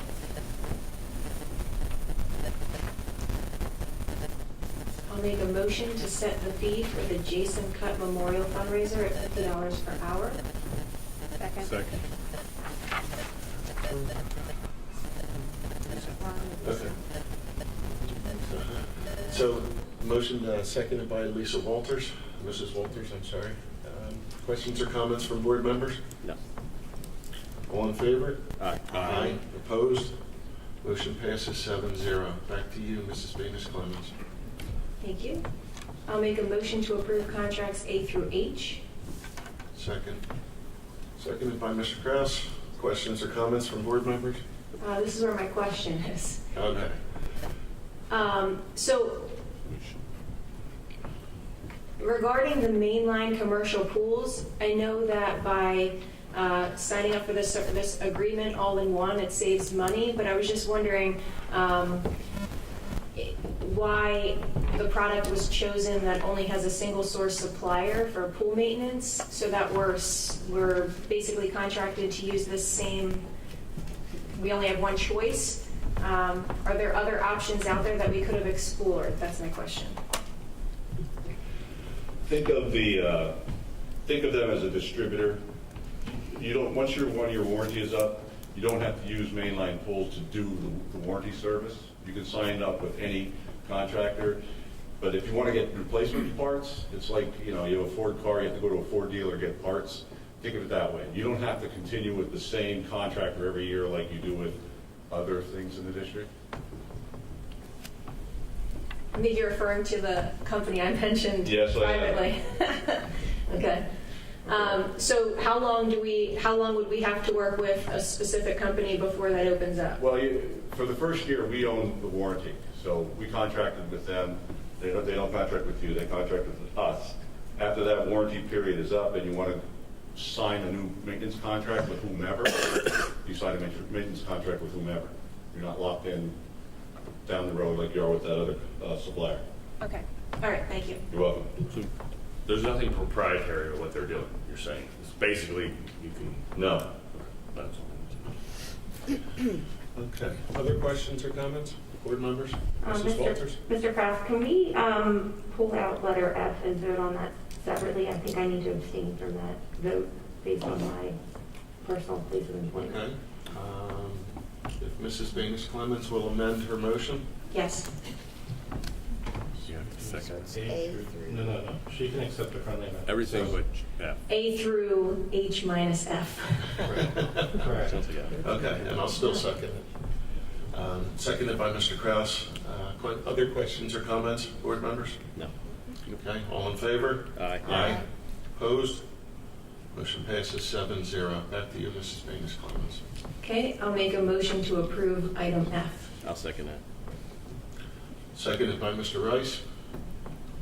Questions or comments from board members? I just want to clarify for those of you who didn't memorize the agenda in advance, that this is a agreement with a local company, and this company does employ one of our board members. And so I believe that an abstention may be in order from that standpoint. That's why we're separating this contract. It has to do with employment, no other reason. Okay. All right. Other questions or comments? Okay. All right. All in favor? Aye. Aye. Opposed? And we have one abstention. Okay, so that's 6-0-1. Mrs. Chenoweth for the keeping score. All right, back to you, Mrs. Baines Clemens. Thank you. The next Finance Committee meeting is scheduled for Tuesday, October 12th. Okay. Personnel Committee. All right, so before I get into the meat of the agenda here, in accordance with Pennsylvania School Code, the board is required to perform an annual evaluation of the superintendent. Evaluating the superintendent is one of the board's most critical responsibilities. An effective performance evaluation helps drive school improvement, school achievement, and develops a positive relationship between the board and the superintendent, demonstrates district accomplishments, and sets annual priorities. In assessing the superintendent's performance, the board and superintendent have agreed to use the PSBA, that's Pennsylvania School Boards Association, Superintendent Performance Evaluation Form, which rates the superintendent in the following areas: student growth and achievement, organizational leadership, district operations and financial management, communications and community relations, human resource management, and professionalism. For the 2020-2021 school year, the board rates the performance of Dr. Bolton as proficient or distinguished in each of these areas. Thank you, Dr. Bolton. Job well done. Okay, now back to the agenda. Okay, the first item on the agenda, the Personnel Committee did meet on September 13th, and those minutes are posted. The first item is a motion to approve tenure recommendations for a number of employees. And do you want to name them? Okay, and they're listed in the agenda. I'll second. Seconded by Mrs. Cullen. Questions or comments from board members? All in favor? Aye. Aye. Opposed?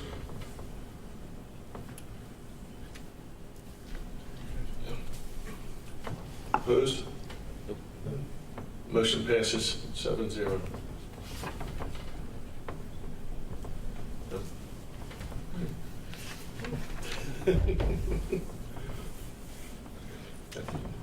Okay.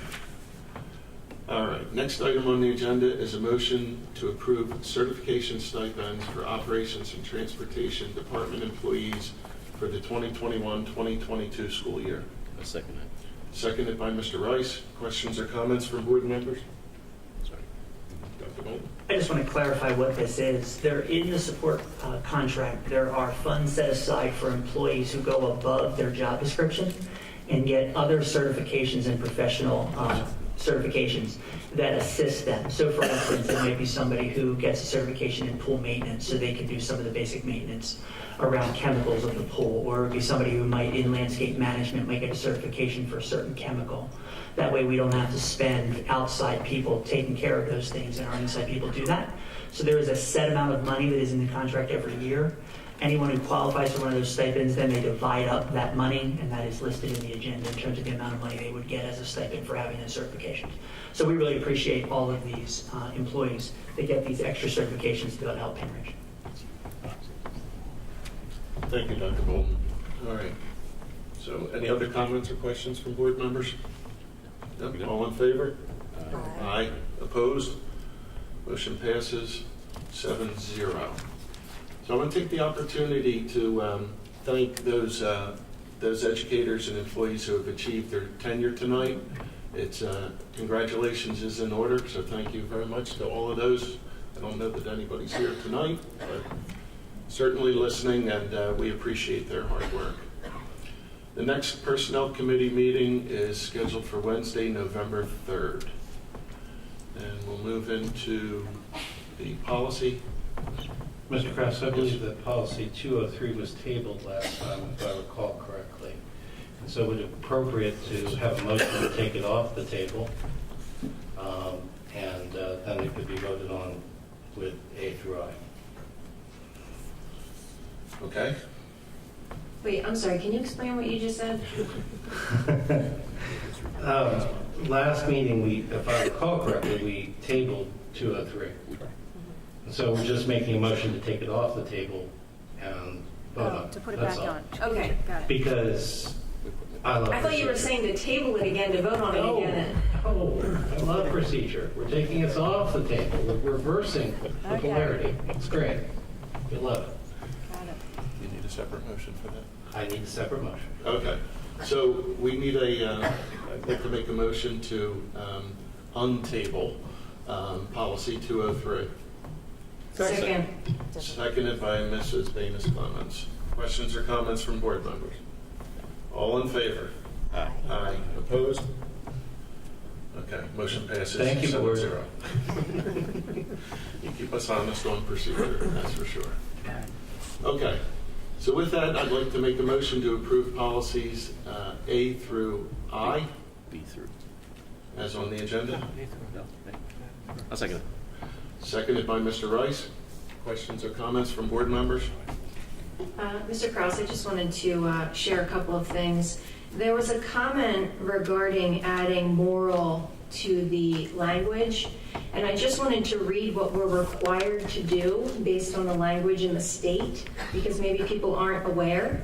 But it specifically says, a student shall be exempt from immunization requirements whose parent/guardian objects in writing to such immunization on religious grounds, which may include the basis of a strong moral or ethical conviction similar to a religious belief, or whose physician certifies that the student's physical condition contraindicates immunization. So we are legally obligated to have that language. So by adding that language, we made it in compliance with what the law actually requires us to do. So I just wanted to make that clear. The other piece about considering, and this part's more my opinion than the law, but we have had contradictory recommendations from different health agencies. Everyone, no matter what side they are on different things, can agree that there has been conflicting recommendations.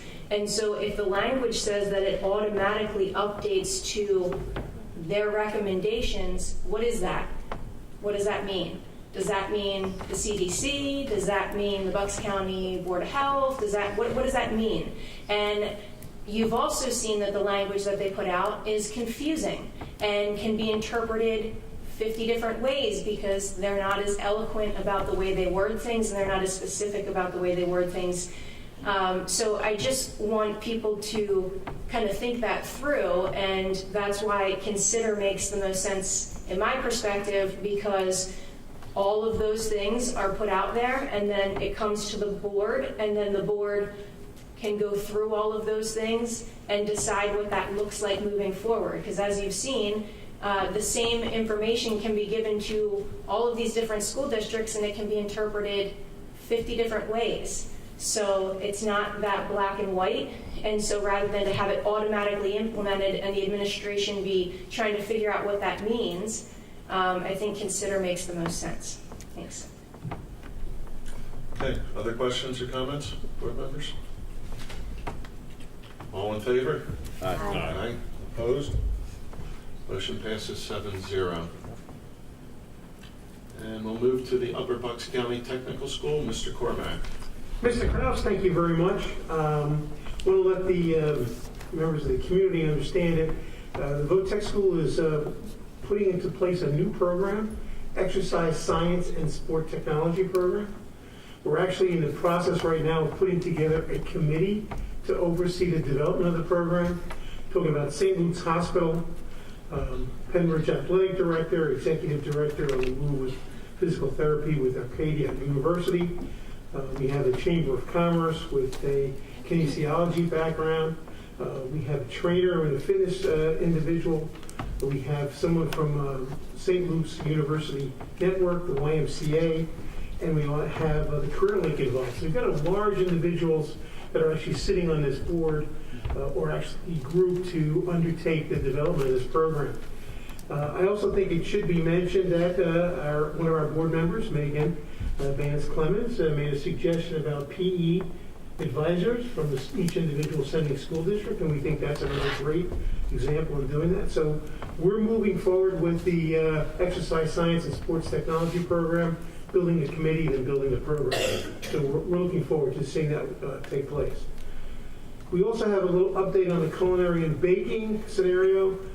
They've got a survey that was reviewed by the program committee. They're also working with some of the establishments that are having critical worker shortage. And they're now working with the Upper Bucks Chamber of Commerce and the technical and workforce development, and looking at connected business with our skilled students. The other item, which I think is interesting, is the Upper Bucks Technical School has begun its comprehensive planning process with the Bucks County Intermediate Unit. I think that's something that we're looking forward to seeing move forwards. Oh, that's right. I did have something on my agenda, but Dr. Bolton always gets the first shot because she was able to put the slide series on the UBCCS September Student of the Year, Andrew James. So thank you very much for doing that for me. But there's a really interesting component to that. This whole thing is Anna is employed by the Ivy Hill Equestrian Center, Bucks Run Farm in Percy, and upon graduation she wants to attend college with long-range goals of becoming a large animal veterinarian. So that's really kind of the key here, is looking at this person who's really excelled, move forward with her life, and she has goals. So I'm really proud for her, and as a member of the Pembridge community, I think we should give her a hand.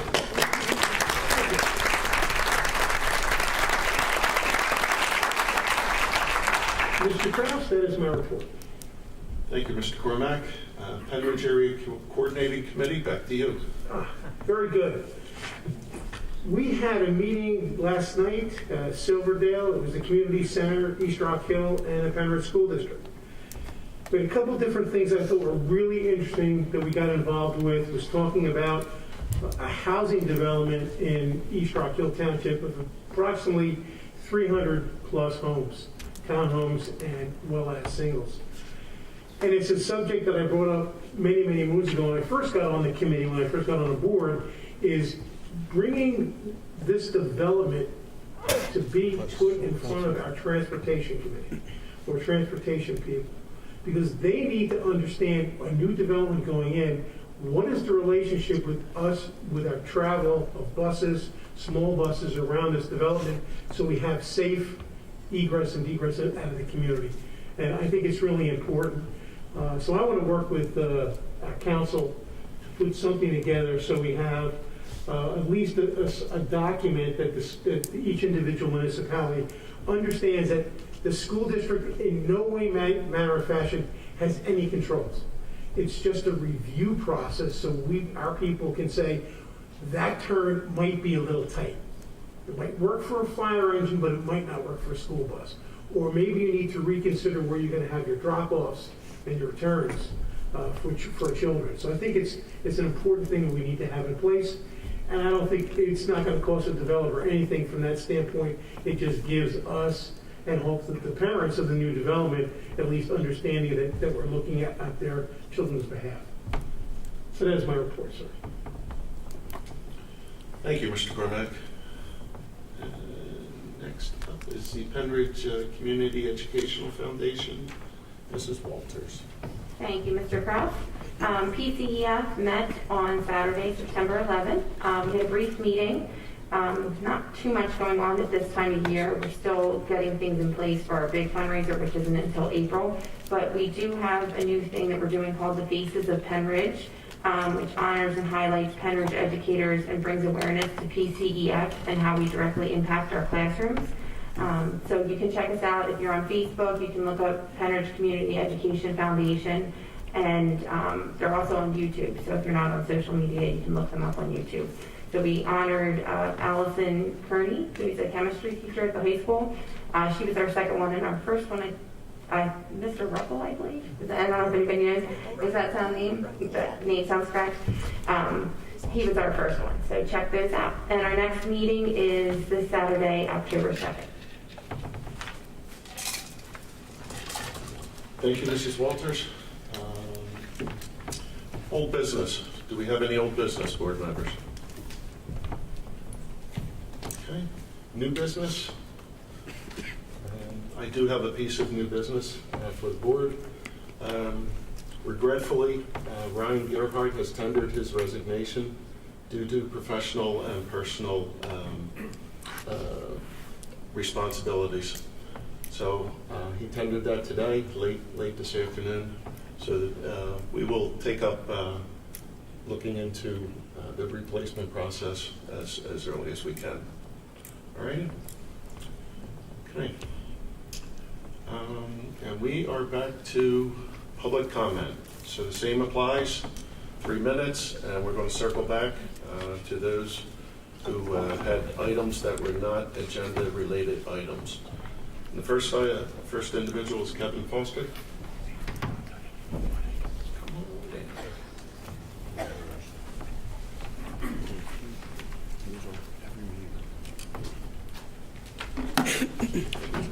Kevin Foster, Hilltown Township.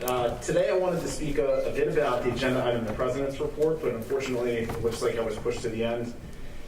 In years past, this section of the agenda would be used to highlight student achievement, district events, graduation, and other positive district news. At last month's meeting, an announcement about the creation of a new ad hoc committee was done at the beginning of the meeting. Avoiding placing this information on the agenda prevents community members the ability to digest and create thoughtful public comment. Just yet another example of how this board has gone out of their way to find creative ways to avoid well-deserved criticism from the community. The creation of this new committee already lacks transparency. When it was announced, it was stated that it would get to work, quote, immediately. To date, the community has heard zero public communication about next steps, and none appear on tonight's public agenda. Unless, of course, an announcement or the President's report is used as another example of hiding from public scrutiny. Looks like I called that one. No guidance on who is being asked to be a part of it, or what qualifications are being considered, or what the actual purpose of the committee will be. The Sleep Study Committee has its own section on the website. The Sleep Study Committee. It's obvious that the current effort to pressure the district is partially manufactured and managed centrally. Public comments are being written for people, facts are being twisted with the specific goal to create outrage and fear, no matter what the cost to the community. All of this is being done to solidify power, but to what end and at what cost? I ask those that are being fed a steady diet of political outrage to consider, is this who we truly want to be as a community? Is this how we want ourselves to be defined? Thank you.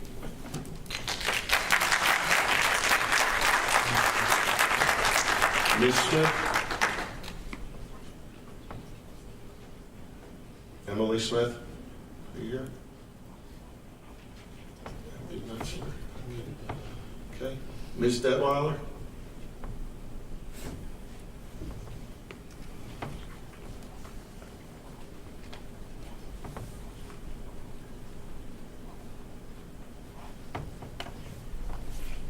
Lady Detweiler, West Rocco Township.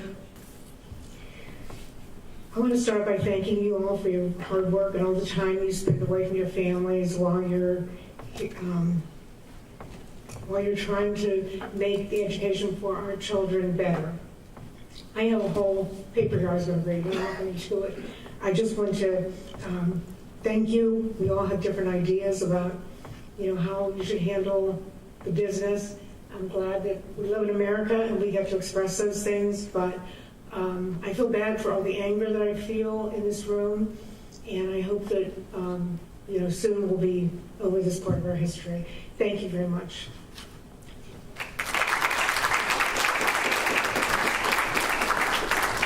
Mr. Hogan?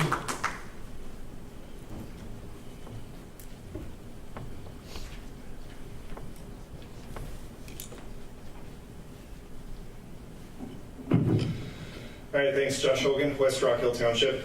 I'm going to be going over some numbers right now, so this is going to get very dry. I ask y'all to bear with me. First of all, if you are a believer that kids need to be forced to wear masks, if you are a believer that healthy kids need to be quarantined because they're exposed to COVID, you do not want to hear these numbers. So either tune out, find something else to do, just block out the next few minutes because these are very bad for you. This is the Bucks County COVID map.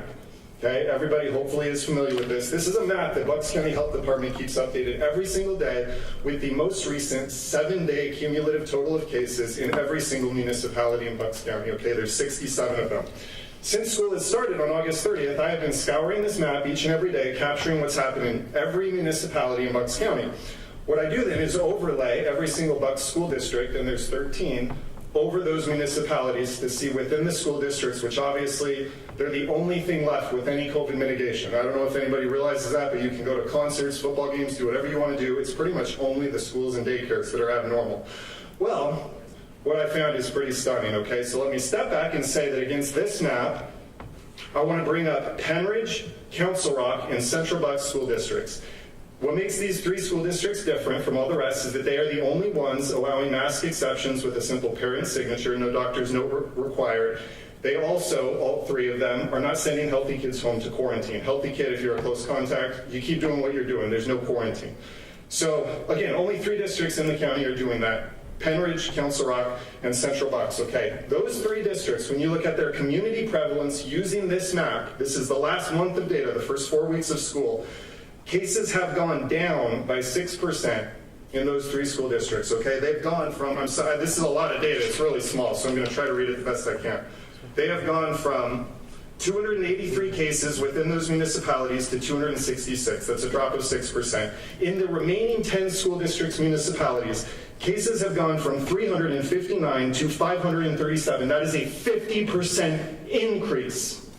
Here in Penridge alone, Penridge, our cases, again, this is, Bedminster, Dublin, Percy, blah, blah, blah, Hilltown, all of our municipalities, cases have gone from 92 to 73. That is a 20% decrease. Anybody out there who wants to tell me that you need to force masks on kids or you need to quarantine healthy kids, how is it that the 3 districts who are abiding by these 2 simple policies allowing for some normal school are the ones that are doing the best with COVID?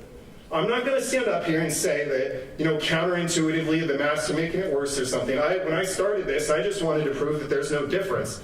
It's pretty clear now. We've had a month of school, and actually these 3 are the best. I'd like to commend the board on the bravery to make the decision to do this. I think that this data is very important. I'd just like to call out that while cases have gone up dramatically in all of those other districts, they're canceling homecoming for their kids. We just sent our cheerleaders to Florida. They just voted to send our cheerleaders to Florida. We can have normal life. Kids can have normal life.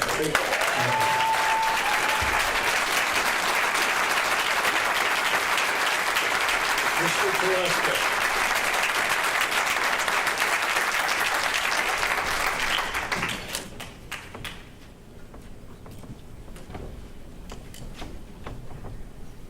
Nick Taliska, East Rock Hill Township. If I understood what I saw a few minutes ago, Dr. Bolton got highest marks in your evaluation. I believe that's what we saw. Proficient. Okay, yeah, proficient. I just want to congratulate you and thank you. And that's my time was going at. I'm sorry. Okay. I love this country. I want to throw out a couple of different concepts and see what they have in common. The Belgium dream, Czechoslovakianism, anti-Swedenism, Ukrainian exceptionalism, becoming Nigerian. The answer is they don't really exist in the world's lexicon. This is the United States of America, and every single child in our schools is considered an American. And it's a great thing we all have in common, right? Without any consideration of all the things we know. And I think it's important to think about. You don't move to Croatia, enroll in school, and become a Croatian. You can become a formal citizen of France, but you'll never be accepted as French. But these things do happen in America, and I think that's special. And when you believe you're a part of something special, I think you end up doing special things. And conversely, if a child is told repeatedly in school that they're living in a society full of inequity, where much, if not all, was built on the backs of others and the oppression of certain groups, and that the virtue of individuality is something that's not already enshrined in our culture, I think it paints a very different picture for the world, and a poor picture of negativity and injustice, and how some systems work for others, but they work against other groups, and it's not true. So school directors, I ask you, do you love your country because this is where all your stuff is? Or, I know we don't emerge from our mother's womb with a love of country. It's taught to us, and it's taught in schools, and at least it used to be. And I think it can be again, but can we not consider additional ways to have patriotism be at least one of our continuous themes in the district? I think it'd be a very good thing. Thank you very much.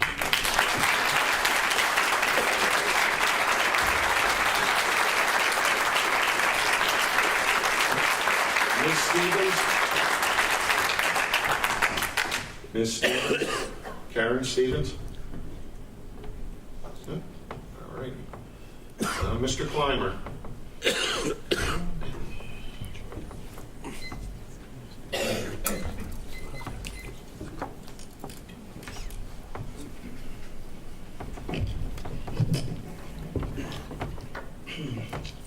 Superintendent Bolton, Mr. Attorney, school board members, thank you for this opportunity to be here again. I'm going to talk a little bit about curriculum, and I'm going to wave the flag like the last gentleman did. The Greatest Generation by Tom Brokaw. Here was a man that put into writing the average American who went and fought for our country during World War II, who showed bravery and courage and love of country.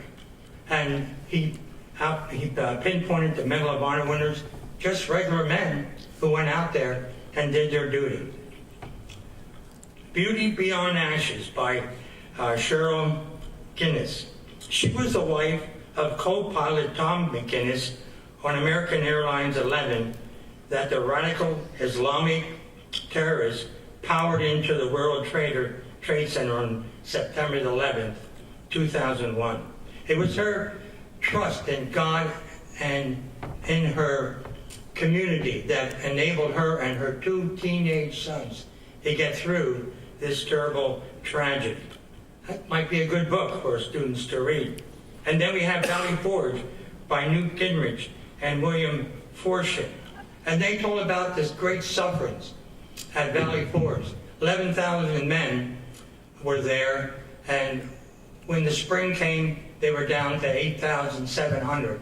That many men had died because of the cold, because of lack of food, lack of security, and lack of even shelter.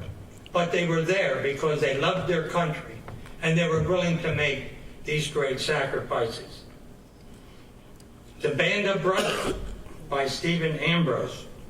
This was made into a TV series, and it was about the 146 men and 8 officers from E Company, the 101st Airborne, how they fought together from Normandy right through the end of the war, how they put themselves together, they watched each other's backs, they were patriots, they showed exceptional courage.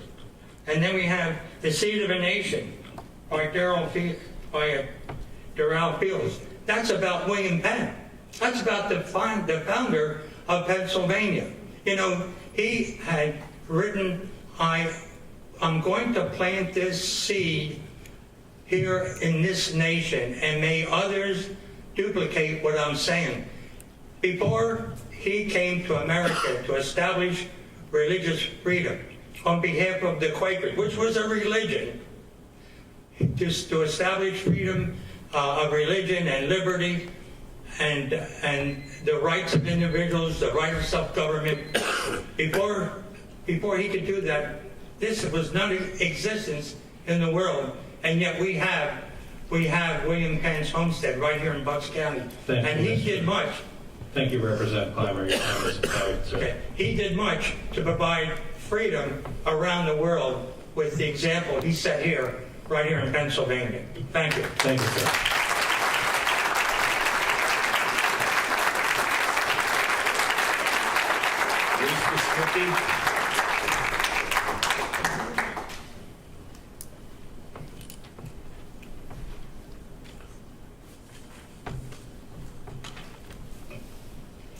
Good evening, Christine Batisky, Hilltown Township. I'd like to thank the board for its leadership and acting with common sense for the mask optional policy and keeping control and management of our schools local with the citizens that pay for its operation. During these first few weeks of the school year, both of my children have discovered a new sense of excitement for school, and I'm certain that not being masked is a major contributing factor for them. For my one son, who can struggle at times with focusing in class, not being masked seems to have freed him to participate more actively, which I know is a sign of learning. I was also very pleased when attending Central's back to school night, from the new 8th grade civics exam requirement to STEM class. In fact, the 8th grade STEM class is the one class I distinctly remember both of my sons being enthusiastic about. And just last week, my 8th grader happily shared a nugget of wisdom from his STEM teacher about the importance of planning out the work ahead of you. And at the high school level, my 12th grader made sure I stayed to the very end of back to school night to meet his Western Lit teacher. My son's not a big reader, so his enthusiasm had me intrigued.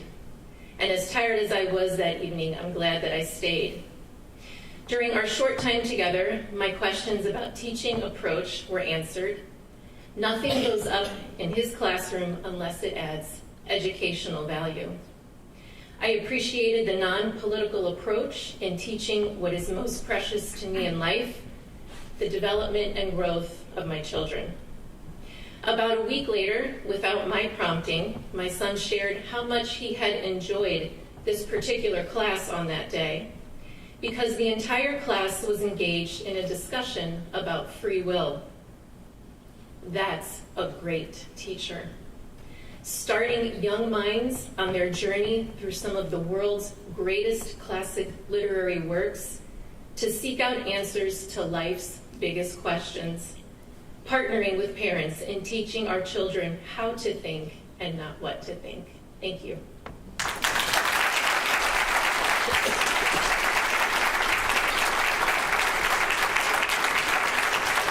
Ms. Cook?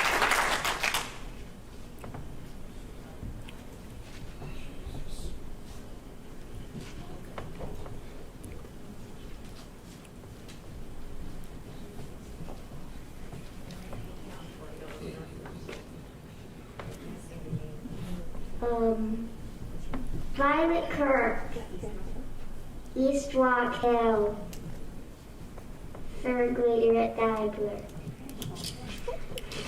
I think kids should wear masks in school. It's important to try not to get COVID. Something that will really help is if we all wear a mask. It also helps others.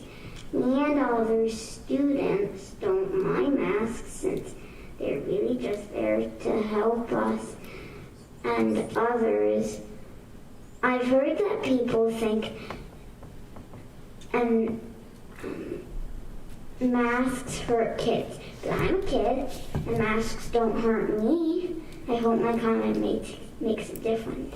Thank you for listening to my comments.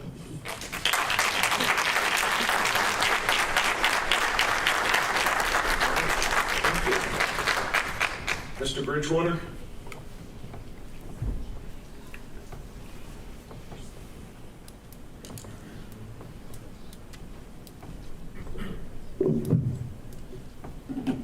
Hi, Ben Bridgewater, Percy Borough.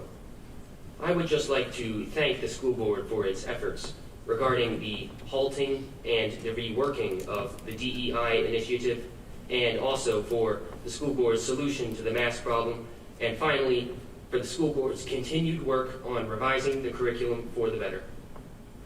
Thank you all so much for serving our community. Please keep up the excellent work.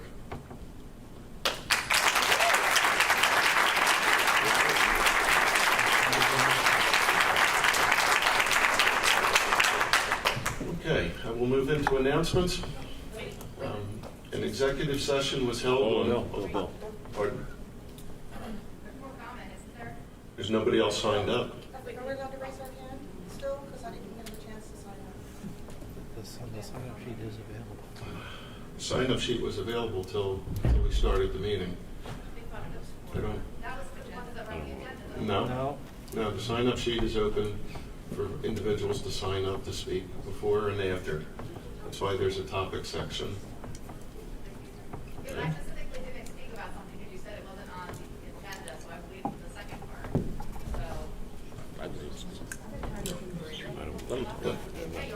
There's a specific section that says, does comment relate to agenda item, yes or no? Right, I had two things. One was agenda related, one wasn't, so I related to the second part. And your name, ma'am? Well, you spoke in the first comment period. Right, but one of the items was not related to the agenda, so I was All right. I see it on here, Michelle. Come on down. You're on, because you have an end in there. Sorry about that. Come on down.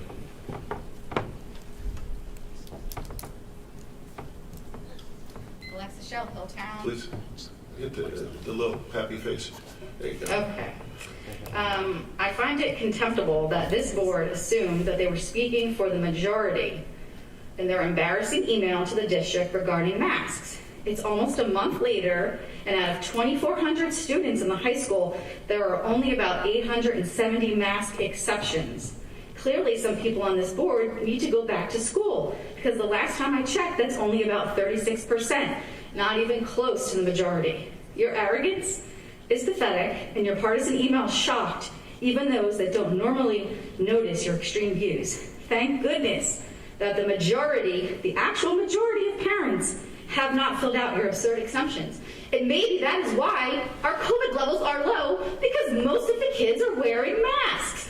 What an idea. I mean, my kids are doing straight A's as well, and they're wearing masks, and they've never once been bothered, maybe because I taught them to care about others. Something that we should all think about. And anyone up here that has an exemption, I'm sorry, but you're pathetic. Am I pathetic?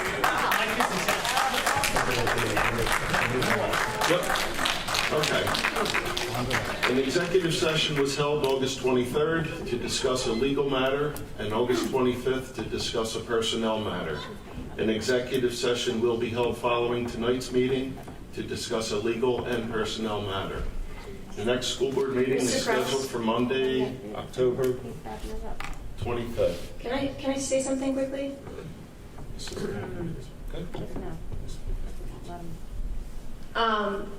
You know, it's interesting. I got numerous emails from parents who said this exemption form is going to make my kids be alienated, and people say negative things to my kid because my kid's wearing a mask and theirs isn't.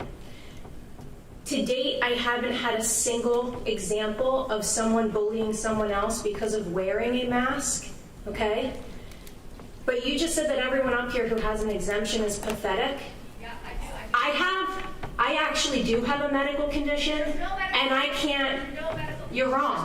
Michelle, And I please can't- refrain. And I can't Michelle, wear please a refrain. mask. Michelle, please refrain.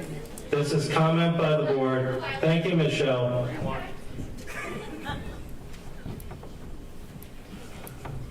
and I have a medical exemption from my doctor, I can't make it through this meeting with a mask on. And I find it completely insulting that you just assume and you don't know, okay? So some people, there are different people.